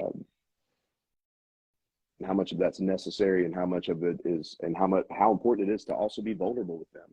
I don't remember my dad being real vulnerable with me. Does that make sense? Like, not that he wasn't loving or not, empathetic to anything that I was going through or whatever, but it was more of a, I remember him telling me things like, I don't get depressed. And Right. for somebody that does get depressed, that was a hard thing to hear, because it was like, well, shit, like, so you don't, I do. Where did I take a wrong turn that had me end up here? Yeah. I also don't recall my dad apologizing to me. I'm sure maybe he did one before, but that was something that I really wanted to address with my children, was that I'm going to own my mistakes for my children. I'm going to let them know when I screwed up. And be honest with them about that, because they're going to see me as someone that they can trust to not judge them so harshly, for just simply being a person and trying to how to navigate. Yeah, no, honestly, me too, because see, I'm the youngest of three kids, and unfortunately, I grew up dealing with like mental health issues and stuff like that, and I grew up in a surrounding where everything was like verbal abuse, especially if you grew up in a Hispanic household. Unfortunately, there was no explanation about things. There was no like nobody really sat down with us and really talked about us, like mental health, depression. Like, that wasn't something that was talked about. It was actually forbidden to talk about those things. And I think a lot of that has to do with the silent generation on top of that, because the silent generation, they were taught to shush, shush, shush. But then there was this other aspect of it that is just like, okay, like let's talk about it. But then when we did want to talk about it, it was kind of like the way my father looked at stuff too, especially them for that time, it was more like, you should just understand what I'm talking about. And if you don't understand, you ask a question, that means you're not listening, type thing. That's the way everything throughout. And I was going to say, and you go from this, from what you're saying, you're going from this this extreme of silence. We're not even going to address the issue at all, to the flip where you're perpetuating victimhood with people.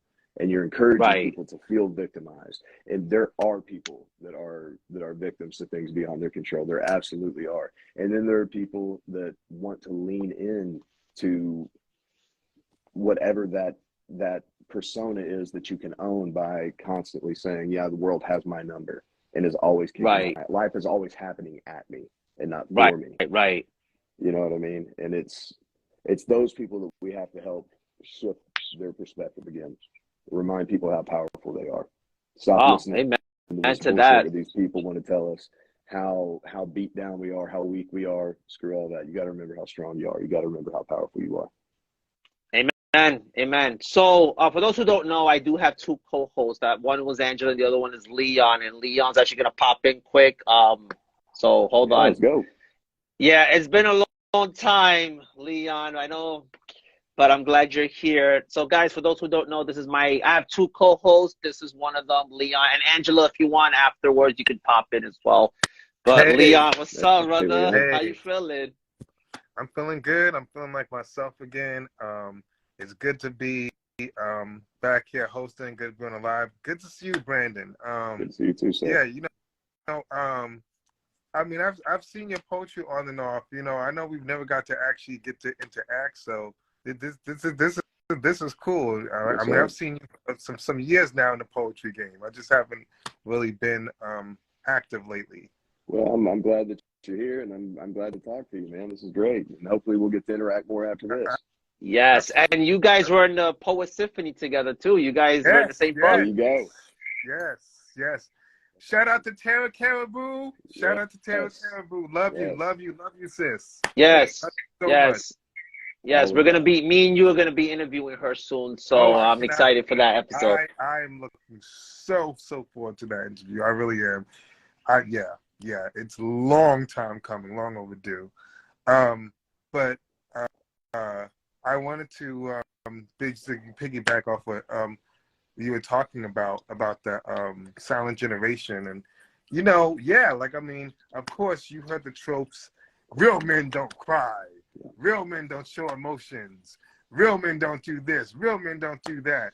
And so, it's like, I like that our generation, I would say, millennials and Gen Z, we're better at we're learning now, especially now more in this generation to, hey, if you have a problem, seek help, seek counseling, talk to somebody that you can trust where you can dish out your emotions and vent in a healthy space. And, back in the past with our grandparents and our parents, it would just keep trucking on, keep trucking on, keep trucking on, keep trucking on. And, us is no, we don't want to bottle up our emotions. We don't want to keep on living alive. We don't want to keep on living these secrets and where we battle, and then everybody is what happened? Shh. No.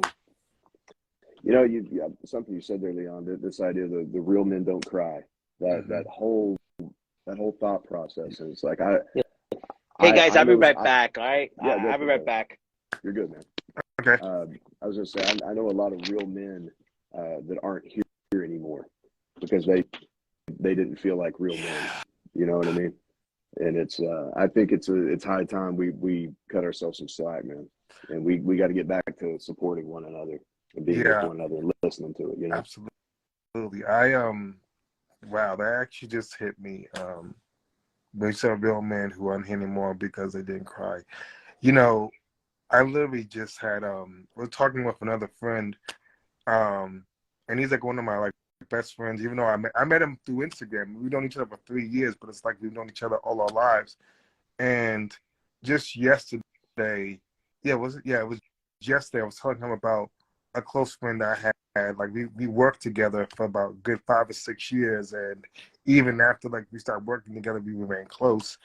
And his name was Matt. He was one of those type of dudes where he seemed rough on the outside, but really he was this dude was a teddy bear. And he was the type of dude who he would give you the shirt off his back. And it was hard for him to really display or express emotion because he had a hard life growing up. But around me, he would let it all out. He would let all those walls down. And unfortunately, because he had a hard life, he went to drugs. And unfortunately, it was 2019. Yeah, 2019, I want to say. His drug addiction got the best of him. And it was all because of that whole thing, real men don't cry, gotta be strong, gotta be strong, gotta be strong. And it was I was one of the very few people who actually saw him in a vulnerable state multiple times. And I had to let him know, he's I'm sorry, I shouldn't be doing this. And I'm no, bro, it's okay. It's okay. Yeah. This is part of the healing process. This is how you heal. And he really always thanked me because he never had anybody really encourage him or let him know, hey, look, it's okay to cry. It's okay to let to show that you have emotions. And I always say, look, I got 2 words for you. Jesus wept. I got 2 words for you. That's the shortest verse in the Bible, I believe, but also the most powerful because we always see, God is God, but then he was a man who on multiple occasions cried multiple times, not just for the death of his friends, but he would cry over happy tears, rejoicing over seeing people happy and stuff, as you read in the Word. So it was just, so I always try to go to that when I hear real men don't cry, but Jesus wept. Amen. This is true. Yeah, when Lazarus passed away, and then also when he was in the what's that place? Garden of Gethsemane. Yeah, he cried. But even not then, but I think there's another verse where it says he saw children coming to him and then he cried out or something. So there was a couple of things. And then he cried out of anger and frustration too. So it's I try to put my man to base that on that model, but it's really hard to reconcile. It's really hard to reconcile what society wants to tell you versus the great examples we've had throughout history. Exactly. Wait, guys, hold on. Give me 1 second. I'm gonna try something quick. Okay. Let's see if. Hold on. We can get foreign. We can get Angela. Yeah, because sometimes it works. And wait, did it work? Did it actually work? It actually worked. Hey, oh my gosh! I okay, wait. Real quick. Okay, real quick before we continue. This is the first time us three, because we are pretty much the team of Unraveled Influence. This is me, whatever, the co-hosts, all three of us. This is the first time we're actually live together and we're interviewing Brandon right now. Like, this is amazing. Yeah. Thanks, Brandon. Yeah, absolutely. Thanks for being Thanks here for with having me. us. Oh my gosh. I can't believe this is happening. I wasn't prepared for this. And Leon, so happy to finally be on the same screen with you. Oh my God, wonderful. Well, let's get into what we were talking about, because I don't want to like usurp with some silliness, because we were in some real poetic and real human stuff. So let's go back to what we were talking about with not just the silent generation, but also talking about like stereotypical testosterone-based gender roles and stuff like that. But like continue that conversation and let's just see where it goes from there. Because Brandon, let's talk about your new book. As far as like influences are concerned, is any of those themes, as far as like masculinity and finding yourself, are those themes that we'll see in your book? I think throughout all three books, you probably get glimpses of my feelings towards masculinity. Masculinity and femininity and those things being in balance, I believe, are so vital in each of us, right? And in all things, those things should be in balance. Absolutely. And I think that there are plenty of examples. We've been given, especially in the last 3 or 4 years, we've been given plenty of examples of what toxic masculinity, toxic femininity, what those things look like. Yeah. So we need to call them for what they are. Absolutely. We need to drag them out into the light. We need to let them be seen. And I think this ties in a lot to what kind of similar to things that Andy said earlier. And I think even just things that Leon, you touched on earlier too, as far as, the more we are going through this experience, we're learning more. And just as people have learned from this podcast, I've done some biology, I teach biology. And so even gender, as far as the spectrum of gender versus, what are chromosomes that is assigned at birth versus gender as it's expressed now, we're seeing that expressed in our artwork and artwork throughout the community. And I think that's a great thing. So let's continue on that topic. Like, what are you guys' thoughts as far as those themes coming out more in writing, or is that a healing process? This is actually something I've wanted to write on, but I've had writer's block. What we are definitely stepping in this frontier is definitely new ground. I don't think, at least in our modern generation, have really experienced this before. I mean, I guess if you look back at like Greco-Rome and stuff, and maybe even before, they've gone through this because of like some of their writings and expressions. But I think as for modern day, modern day 21st century, this is new ground. This is new ground for us. So I find it very, very intriguing, and I'm a pretty open-minded person, and I try to see from both sides of the coin. I really do. But I gotta say, with me personally, there have been some walls and some personal biases I've had to like, just like a little bit simmer down, because of course, of culture and environments and the way I was raised and upbringing and everything, all that coincides with like how my thought patterns process. So I mean, it's very a murky road for me to navigate, but the thing with me, I am attentive, I am listening, instead of just being like some echo chamber, or just being completely ignorant and just saying whatever just because everybody else is jumping on a bandwagon. Like, no, like everyone has a voice. Go ahead. Because our work is doing more, building the community from learning from our own process. And it kind of brings us back to this concept again. Like, I live on like my word of the year is dichotomy, where it's the part and also the whole, where when we're born, we have unlimited potential. However, we have very limited potential because of who we are, time and space. I mean, I have so much potential because of where I am in this period of time, because I was born in this technology era, as opposed to being born in the 1800s or the 1600s. You know what I mean? I mean, I need heat. You know what I mean? But that's what I'm saying. Like, the part and the whole we have all this ability to be whatever we want, but yet we're totally limited. So like, I know, Brandon, we talked about, I don't want to go to coincidences because I know we could get into like a whole time spiral, but what about that concept of, oh, I know, me too. Like I could go there, but so like, Brandon, what about you? Like, I know that kind of fits into your wheelhouse with the coincidences, and you seem to be very connected by things happen for a reason. Like, could speak on that a little bit more if you can't. Well, if you mean in terms of, I don't, because again, I don't know if that's asking me too in terms directed a of question. how gender is perpetuating itself in art currently, and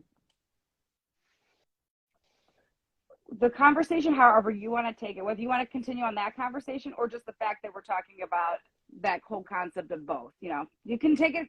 Coincidence doesn't necessarily have to relate Sure. to the same topic or theme, but if you have a comment and thought and want to continue Sure. it, Wow. please, let's continue that. Let's let that marinate some more, because again, absolutely. it all relates, I think I find the entire place that we find ourselves in regards to the conversation around gender, I find it fascinating.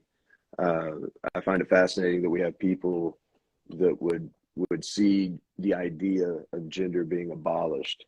I think it's fascinating that we have people that would see these people working through something incredibly profound, in terms of gender dysmorphia, in terms of all of these different things, and how quickly we are to condemn others, and how quickly we are to turn on people.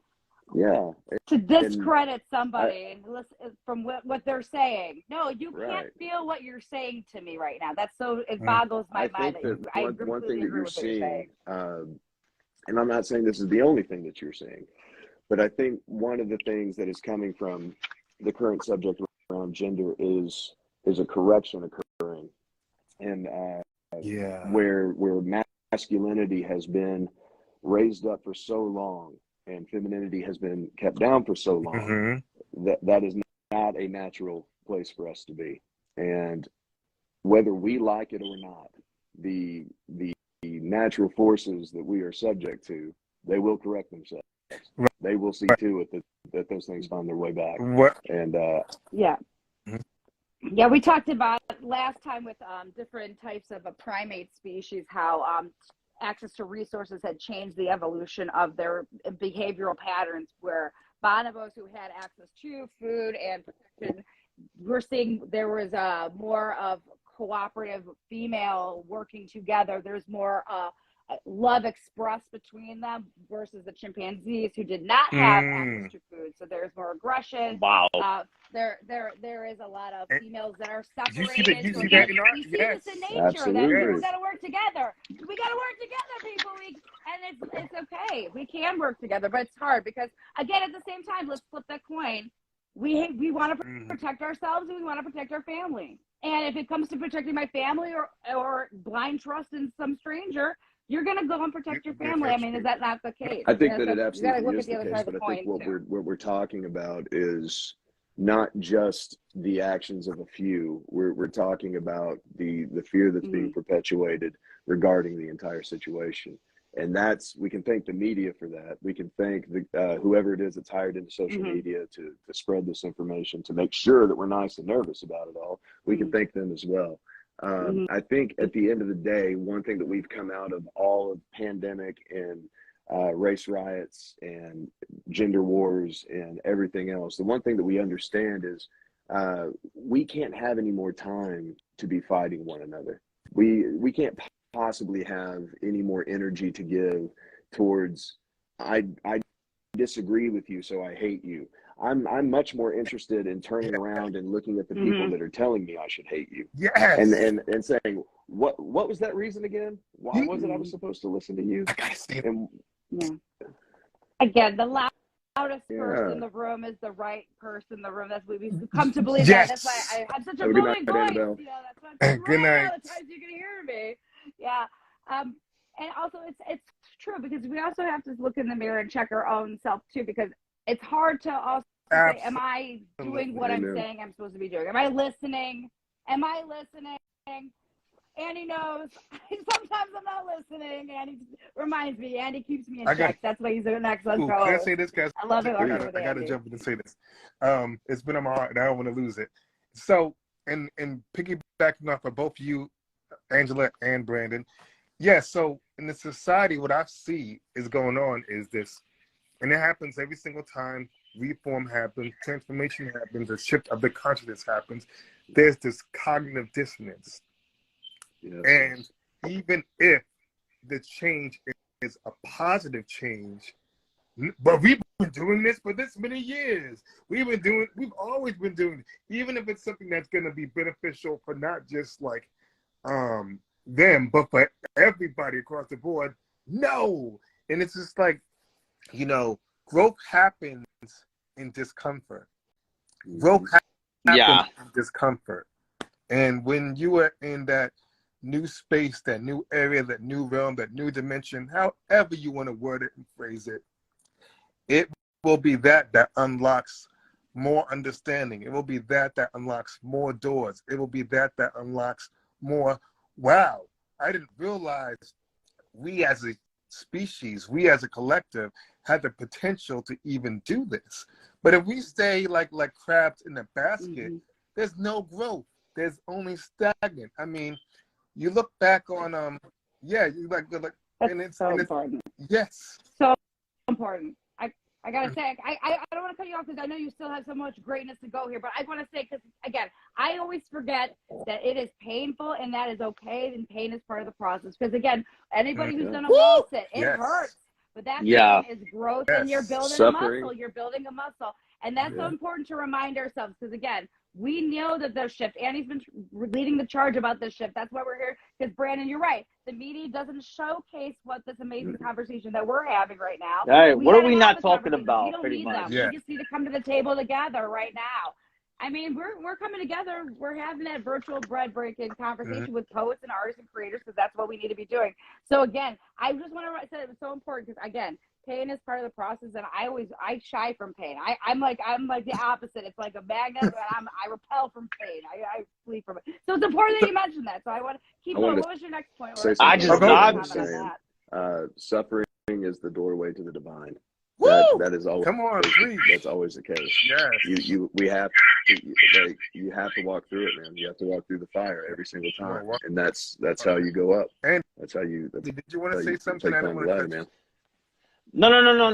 Actually, no. I was just embracing this conversation. Like, this is just oh my God, amazing. Yes. I'm just listening. I just love to listen. Again, it's back to, I think, last couple of episodes I've talked about already, just providing the space for us to have these conversations when it's not had anywhere else. So again, I'm just grateful for the fact that we can do what we're doing right now. That's all that matters. Yeah, so I'm just enjoying it, honestly.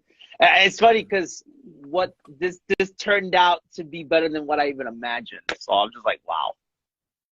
And yes, definitely a melding of the minds. Going back to what I was going to say before I lost it. So yeah, the cognitive dissonance and stepping into these new realms of unlocked potential.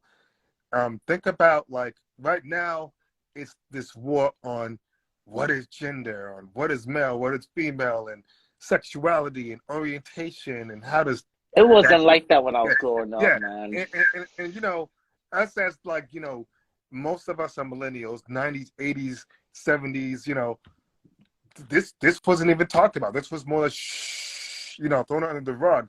And before that, it was like, you know, it was about race. Oh, you know, I mean, it's crazy to think about, but literally just 40 to 45 years ago, the four of us wouldn't even be together. There would have been a racial divide. Yeah. Like, it's crazy to think about that. Absolutely. I have a question for you. There would have been a gender divide and a racial divide. Yeah. There would have been all kinds of you wouldn't even have this conversation. Be having this conversation. And also, again, I'm an intervention specialist. If anybody, you know, disability too, people with those rights didn't come until much later. I can say on all of these things, I'm the poster child boy, because one, I'm Black. Number two, I have cerebral palsy. I have a disability. Also, I have ADHD, mental disability. And then another one, bisexual. So look, I'm screwed either way. Oh, you sound like an all-around. No, you're fucking incredible in every possible. No, Leon, you're fucking incredible in every possible way. Because look at you, because we're talking to you right now, and you're fucking influencing a lot of people because you have a right frame of reference. And you're showcasing, it doesn't matter who the fuck you are, you have a voice, and we're here for you. So I gotta say, hell yeah. Be the poster. And we'll put you up. We gotta put you up. Right, man? Yeah. This right here is a poster. I love this. To speak with something that Leon was saying, I mean, there are people in this world that would have you to believe that you are a speck on a speck on a speck on a speck. And they want to take really beautiful, profound things, and they want to make them mundane. They want to force that on you, and they want to control. I mean, what you're talking about, well, we would have been talking about race, or now we're going to talk about gender, or now we're going to talk about whatever's happening between Russia and Ukraine, whatever the situation may be. What we're really talking about is a war of language. Come on now. And we're talking about a war of whether or not we're going to be allowed information at the pace and desire that we would like, versus the pace that those who perpetuate the rest of the bullshit would like us to have. Exactly. You know. You only know what you know. They don't like you knowing what they don't want. Exactly. You know I was gonna say the craziest thing is, and a lot of people reference this book, and but the more I think about it, it's so true, and this dude was definitely ahead of its time. Orwell, 1984. 1984. That guy literally, like, he was like a prophet of the times, because that book came out in like 1949, 1950, and literally the things he talked about with the technology, with Truth Speak and everything else, and Ministry of Truth, and then you literally see that in not just America, but in, you know, overseas and everything, and it's crazy how the accuracy. And you know that book is banned. Like, I was trying to look for it on Amazon. I was trying to even download it on like Apple. I can't find that book. I can't. It's very hard to that book. I'm pretty sure you can get that if you look hard enough, but it's very hard to come by. But it could be also that the book's probably out of print, because that's what happens sometimes when, let's say, the publisher doesn't exist anymore, they go out of business. Sometimes the book becomes out of print, and now there's just a limited amount. Because that's what happened with this book. Up right now that 1984 has moved way too many copies to be out of print. Yeah, exactly. Somebody's got the right. Okay. That's what I'm saying. 1984 one thing is I'll like one of those. Like 1984 is one of those books, like it's like one of those must-have books. But like even in schools, like even in a lot of schools, they will not let you read that book. There are a lot of schools that will not let you read that book, and I think there's even like some, you know, just how they did during the time of like COVID, they would have like disclaimer and everything. I think they have that when that book is talked about, because there's so much like truth in it. There's so much truth in it. But yeah, it goes back to like who controls the speech, who controls the language, and the language is universal. Language, like it's always like these couple of people's like, we must control the narrative, and you know, you really can't compress what is meant to be free. You know, and I'm gonna say that again. You cannot suppress or cage what is meant to be free. And there's so many people, they want to see a collective of people, or a lot of different people who don't talk like them, who don't sound like them, who don't express like them. They want to see them as caged birds, but birds are meant to fly. And so that's how language is. That's how thoughts are. I mean, the brain, and you, Angela, I know you know this, the brain is actually the most powerful computer in the universe. And there's still things in the brain that we can't even access yet. You know what's crazy? Go ahead. Me too. I love studying it. You know, I love the brain, Leon. I know, we're having brain nights. No, I was going to just say, because when you talk about the brain just now, I was thinking about that movie with Bradley Cooper, Limitless. It's like, there's still things. Yes. And it's just crazy to me, because it's like this stuff we can't access. And even though it was just a movie, but it makes me wonder, okay, is there really such a thing that can help you access that? That is insane. I've never did Adderall, nothing like that, but my brother-in-law has done it, and he tells me like the wildest stories. With I'm just Yeah, like, me too. oh my, I'm I, scared to even I, try that. But I heard I don't. I, I don't I'll have tell you no. this, like, I that's what I'm, usually but so, that's help what no, but people that's what drink. he's I don't saying. have Yeah, any because he crazy studies a stories. lot. Yeah. So because he works at a Mhm. bank, so every Mhm. so often he has to do like certifications, like to renew them. So it's hard for him to focus. So he Mhm. tell me, but he'll say that like when he takes it, it's like the way the mind accesses whatever to in order for you to focus. n- It's now I can insane. tell you this because I was very anti-medicine. Oh my God, I was a menace in high school being I'm a nurse very because anti-medication when it comes to, because especially when it comes because to mental health. I was that person. Put this pill in, okay. Oh, I just need to go get some water. I'll be right back. Leon, as a teacher, oh my gosh, come on. I have kids. Listen, every kid is different. Every situation is different, but there's definitely some kiddos where they didn't take Oh the yeah, yeah, pill, yeah. they No, no, no. took it. Like, and it would got so Oh yeah. good. Open your And mouth. I'm I would be, dealing with I would be, teenagers I usually. would get so skilled. Somehow, I would be able to like make my tongue put it on a bit. Right by the Yeah, tooth. yeah, yeah. And then be Is like, that go ahead. on the I'm like, tooth? oh, okay. On the tooth? Yep, yep. I You got don't right know by how. the tooth. That's a skill. I Yep. promise you. Because there is a brilliance. You guys understand this, but with differences and disabilities, there is a brilliance. It's just not in the scope and set way that we have Yes. framed it with Now, our There it industrial is. post There I post gotta say, it is. 1900s I gotta say America. this. This is Listen, a I quote I understand. made years ago. So if anyone hears this quote, you heard it Mhm. from me first. So if I hear this quote anywhere, it came from Leon Jones, and I made this quote years ago, You 2022. got it. I said this. In cases where logic may be slowed, creativity shows the paradox. I'm gonna say that again. In cases Ooh, where That's logic that's gonna be a may be shirt, slowed, Angela. creativity may show poster the paradox. boy. And this is Good coming stuff. from somebody where, like I said, I have ADHD, and I have cerebral palsy. Both of them affect my neurological output. Now, math, my arch nemesis. Me and math don't get along. My dad, he's a math teacher. He worked for Rutgers University like pretty much all his life. My mom, she did accounting until she pretty much retired. I should have been a mathematical genius. I should have been a mathematical Einstein. Me, not so good. But where I suck at that, or not too well at that, I shouldn't say suck. Let me change the language up. Or I'm not too skilled at that, writing. Even though when I do English, I would do on-running sentences and my punctuations weren't too good. When it came to creative writing, whether it's poetry, whether it's writing songs, whether it was rapping, like I could freestyle. I used to do freestyle battles or just freestyle just because I was bored. It would just naturally come to me.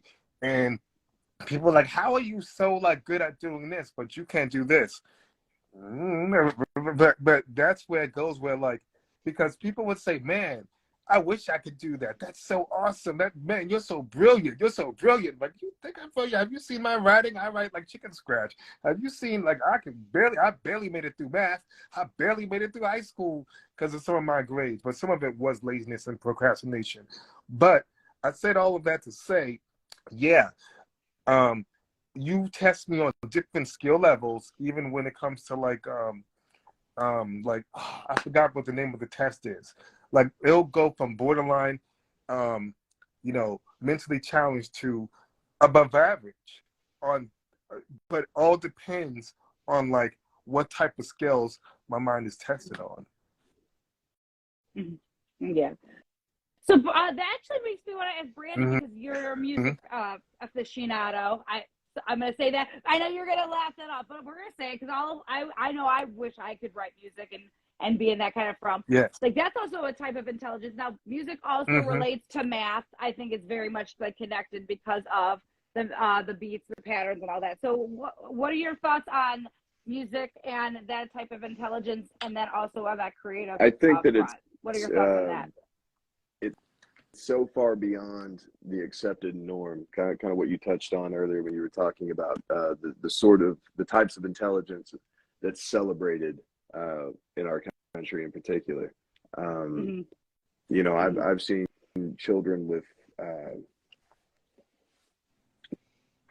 autism that could almost not communicate in any other way sit down at a piano, and you would assume that some sort of because it's happening. A prodigy has sat. I believe the person who, Brandon, I believe the person who developed the subway system for the New York City subway was a person who had was identified with autism.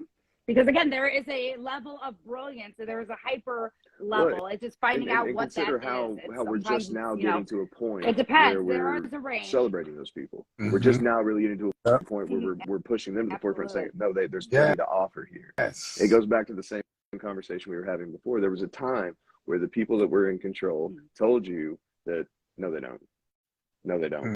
Give them this medicine or give them whatever, but this is all they're gonna be able to do for a living. Whatever.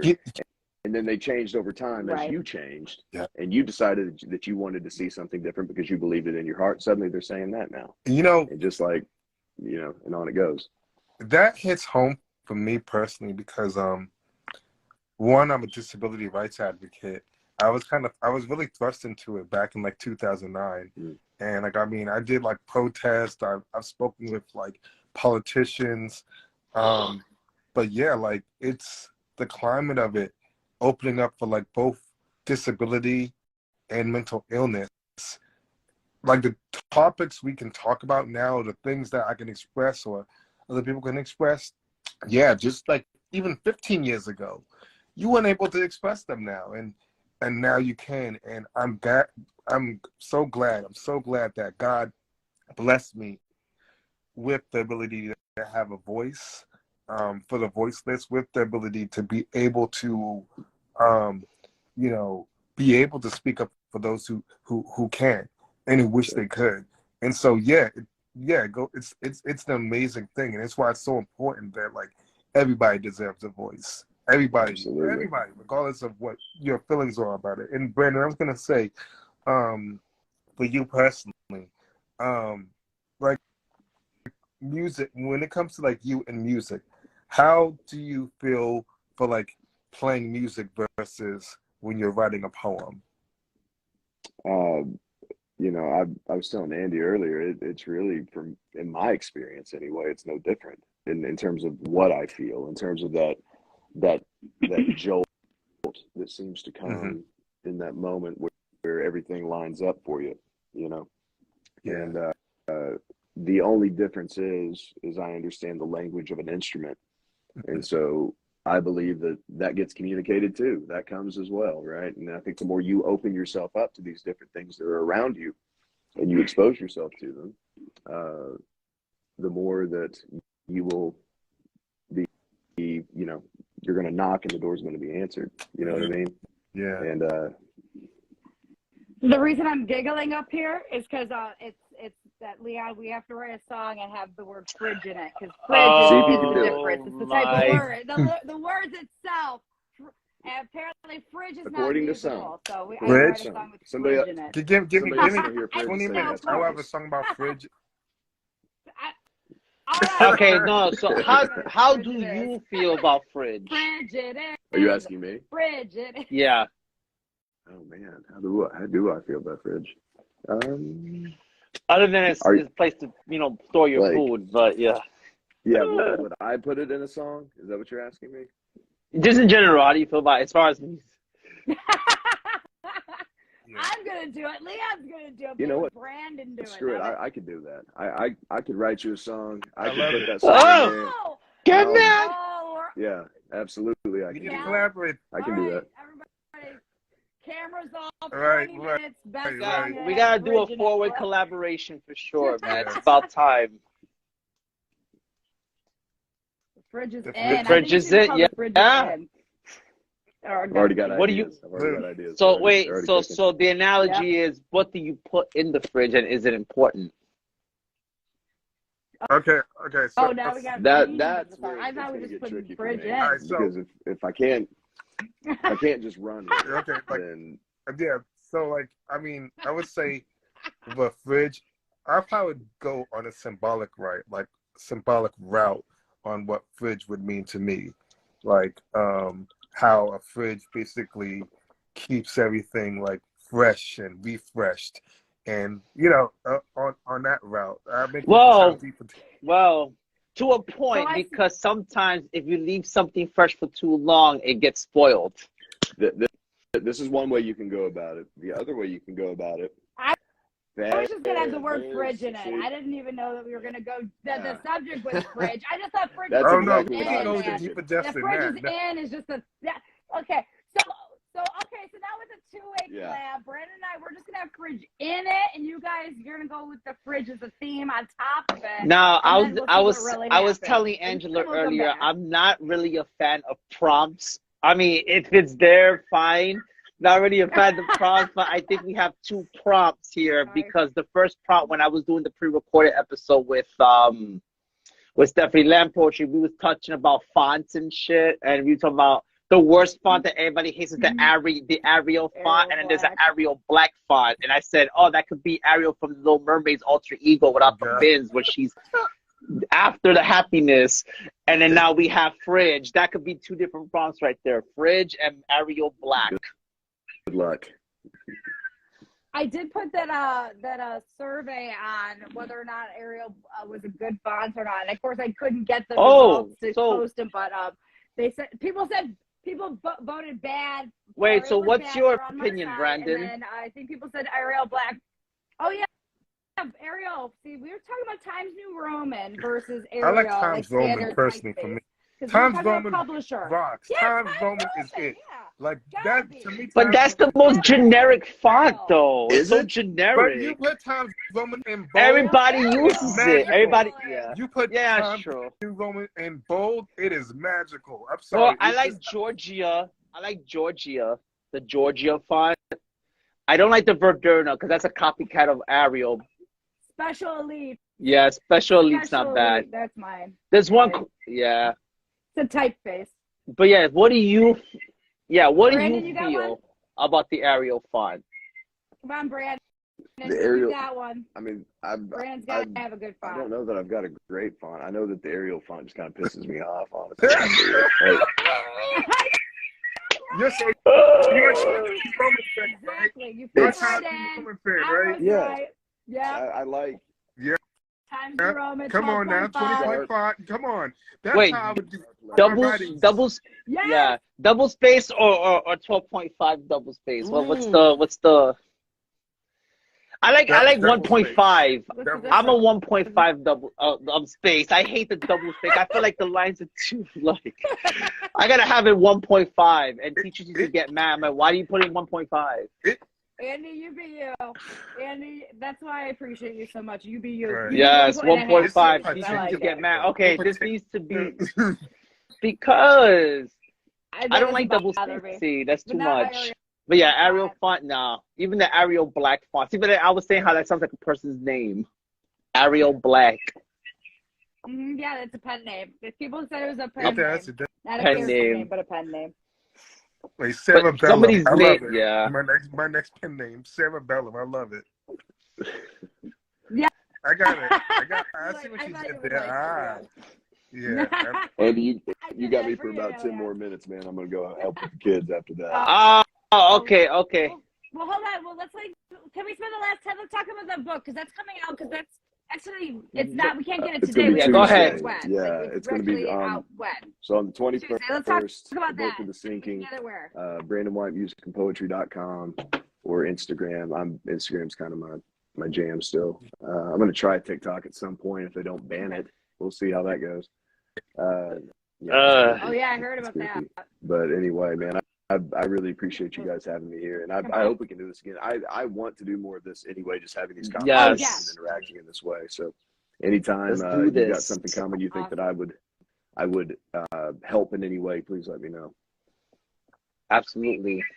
Also, we had a sellout album, so let's try and get your book up there. Let's get everybody out there. So on Tuesday, everybody, we're all gonna make sure we remember to post that we talked to you. We got the preview live, the pre-party for the announcement of the third book. So again, if you haven't had the other opportunities, check out the first two.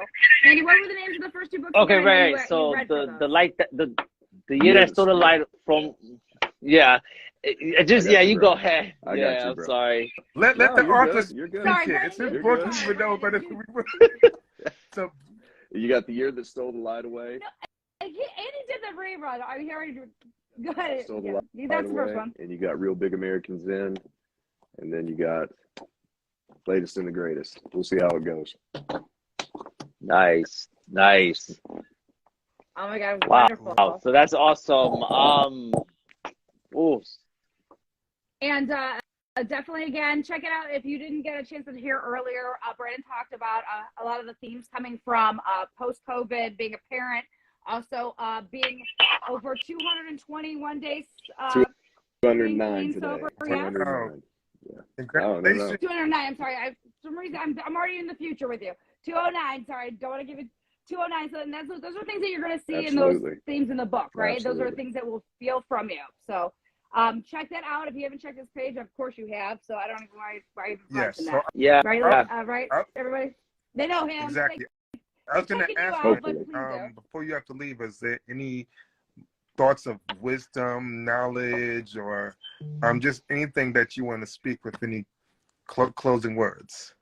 Yeah, it's not going to be by the book, that's for sure. It's I hope people enjoy the poetry. The one thing that I would say to anybody right now, it's the thing that's occupying my thoughts almost all the time is be gentle with one another. You know what I mean? Amen. We've had enough of being at each other's throats. We understand how that game is played. It's led us nowhere. Just try to be more loving. Try to take the time to be mindful. Take the time to enjoy being where your feet are, and maybe allow yourself a little less suffering. Other than that, I really hope everyone enjoys the new book. We worked really hard on it. Tara did such a great job making it look so good. That is immaculate. I have to say, Tara man. is.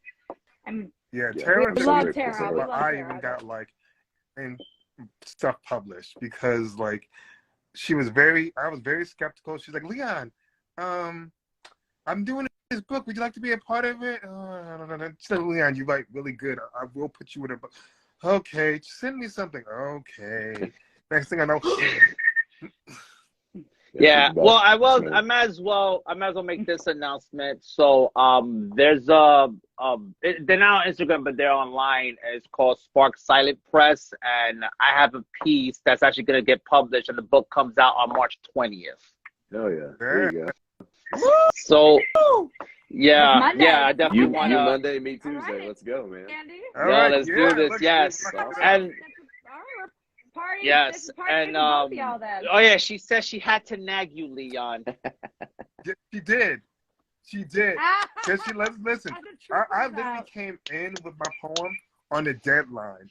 Cause she nagged me for almost a good month or 2 months, and it was right on a deadline. I was like, fine, I'll just send this in, and then she was like, Leon, that's perfect. I'm like, okay. And next thing I know, boom. There it is. Actually, it came.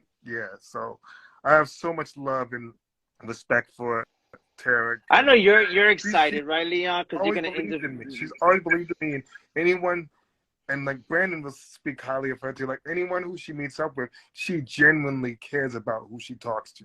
There's nothing. Yeah. She genuinely cares and loves. It comes through in the work, man. Absolutely, it comes through in the work. And that's why we're seeing that great work coming out from them. I mean, show the cover again. That cover from Tara. That's a beautiful cover. That is it such really echoes kind of the emotional now that's feeling a we're sexy gonna situation get. right there. Listen, I know you don't judge a book by the cover, but I'm judging that book. Yes. That's sexy. We're kind of hoping people do judge this one by the cover, actually. I mean, I feel right. like I want to dive right into that book, honestly. I feel like I'm going out into a real emotional sea, and I want to go on that journey. We heard a couple pieces tonight, Leon. I don't know if you got to hear some of the new pieces that were previewed tonight. We heard the first one for sure. I didn't get it. And it just kicked off in such a great way. I'm planning to catch the live later. I'll read one more so Leon can have one. Okay. And then I'm going to let you guys go. Beautiful. Beautiful. But again, thank you so much for having me tonight and for allowing me to be a part of this with you. Absolutely. I love what you guys are doing. Anybody that's working in service of others, it's going to take a tide to lift all boats, right? So let's keep lifting each other and let's see how far we can go. But thank you all. And this poem is called Dora. Dora, you've changed so much since we last spoke. I've always admired the confidence to reinvent one's presentation. I've had the same haircut for 10 years. Dora, I'm terrible when it comes to compliments. I swear I'd never offer up anything insincere, but the way they have to fight their way out of my mouth is exhausting. Dora, I once gifted a woman hand-carved wooden figurines that would hold each other forever, and a month later I found them in a pile of trash behind her driver's side seat. Dora, they say happiness is a choice, which tells me that some are just better at turning away. I regret every slip of the tongue, and I remember them all. Dora, my childhood memories feel like someone else's life. I miss everything about simplicity, and the sound of my father having coffee each morning while the rest of us slept. Dora, I found infinite love in the wide-eyed wonder of my children. My youngest carries a pumpkin seed she believes to be holy because she knows something I've long forgotten. Dora, I cracked open a bottle and swallowed 4 years. Dora, I've come to rebuild, and I'm ready to begin. Wow. There you go. I felt that. Oh, my God. Wow. Yeah. Guys, brother. Big love. Thank you guys so much for having me tonight. I appreciate you. Yes, absolutely. God bless you, brother. Bless you. Way to drop Yeah. the mic on us, Let's Brandon. do this Way to again drop soon, the mic. please. Yes. Absolutely. Yes. All right. Yes, please. Absolutely. All right, guys. Absolutely. Big love. Big love. Thank Talk to you. y'all later. Love. Take care. All right. I'm also jumping off too. All right. Bye. Oh, my God. Wow, brother. Yeah. Wow. That Amazing. was, bro, That that is a was sexy good. situation. That is a sexy situation brought to you by Brandon White. Yes. I'm Oh, glad my God. they come on to like the second half of it. I'm sorry I missed the first half. No, it's fine. You know what? It happened so organically, and I love it. I said, oh, you know what? I could do the 4-way now, and look how amazing this is, bro. Like, absolutely. wow. Oh, all right, guys. Thank you for joining us. God bless each and every one of you. Let's do this again sometime. Just keep on the lookout for the next live, and also the next episode. Depending, I think because I know we have. That's funny because Stephanie Man's episode was supposed to come out yesterday, but it was a little bit delayed, so I had to, the order of the episode has to, whatever it is, what it is. So it'll be up by Monday, and then you and I are gonna finally interview Tara Calibu, which I'll tell you more about it, in private. But just keep on the lookout for that episode, and then Friday the 31st. Yes, I'm gonna go. Me and Angela are gonna be going live with Flow CC Flow. So just keeping a lookout for that. For everything else, yes, it's definitely such an honor to have met Brandon and to have read his work. I can't wait for that book to come out. I have both ebooks. I have the Poet Symphony book as well on here. So, yeah, dude, like ebooks, man. But I definitely want to get the physical book for sure. Yes. Oh yes, please do. Yeah. So, guys, thank you for joining us for this amazing live. And until next time, good fight, good night. I don't know. I want celebrity death match. Good night. Good fight, good night.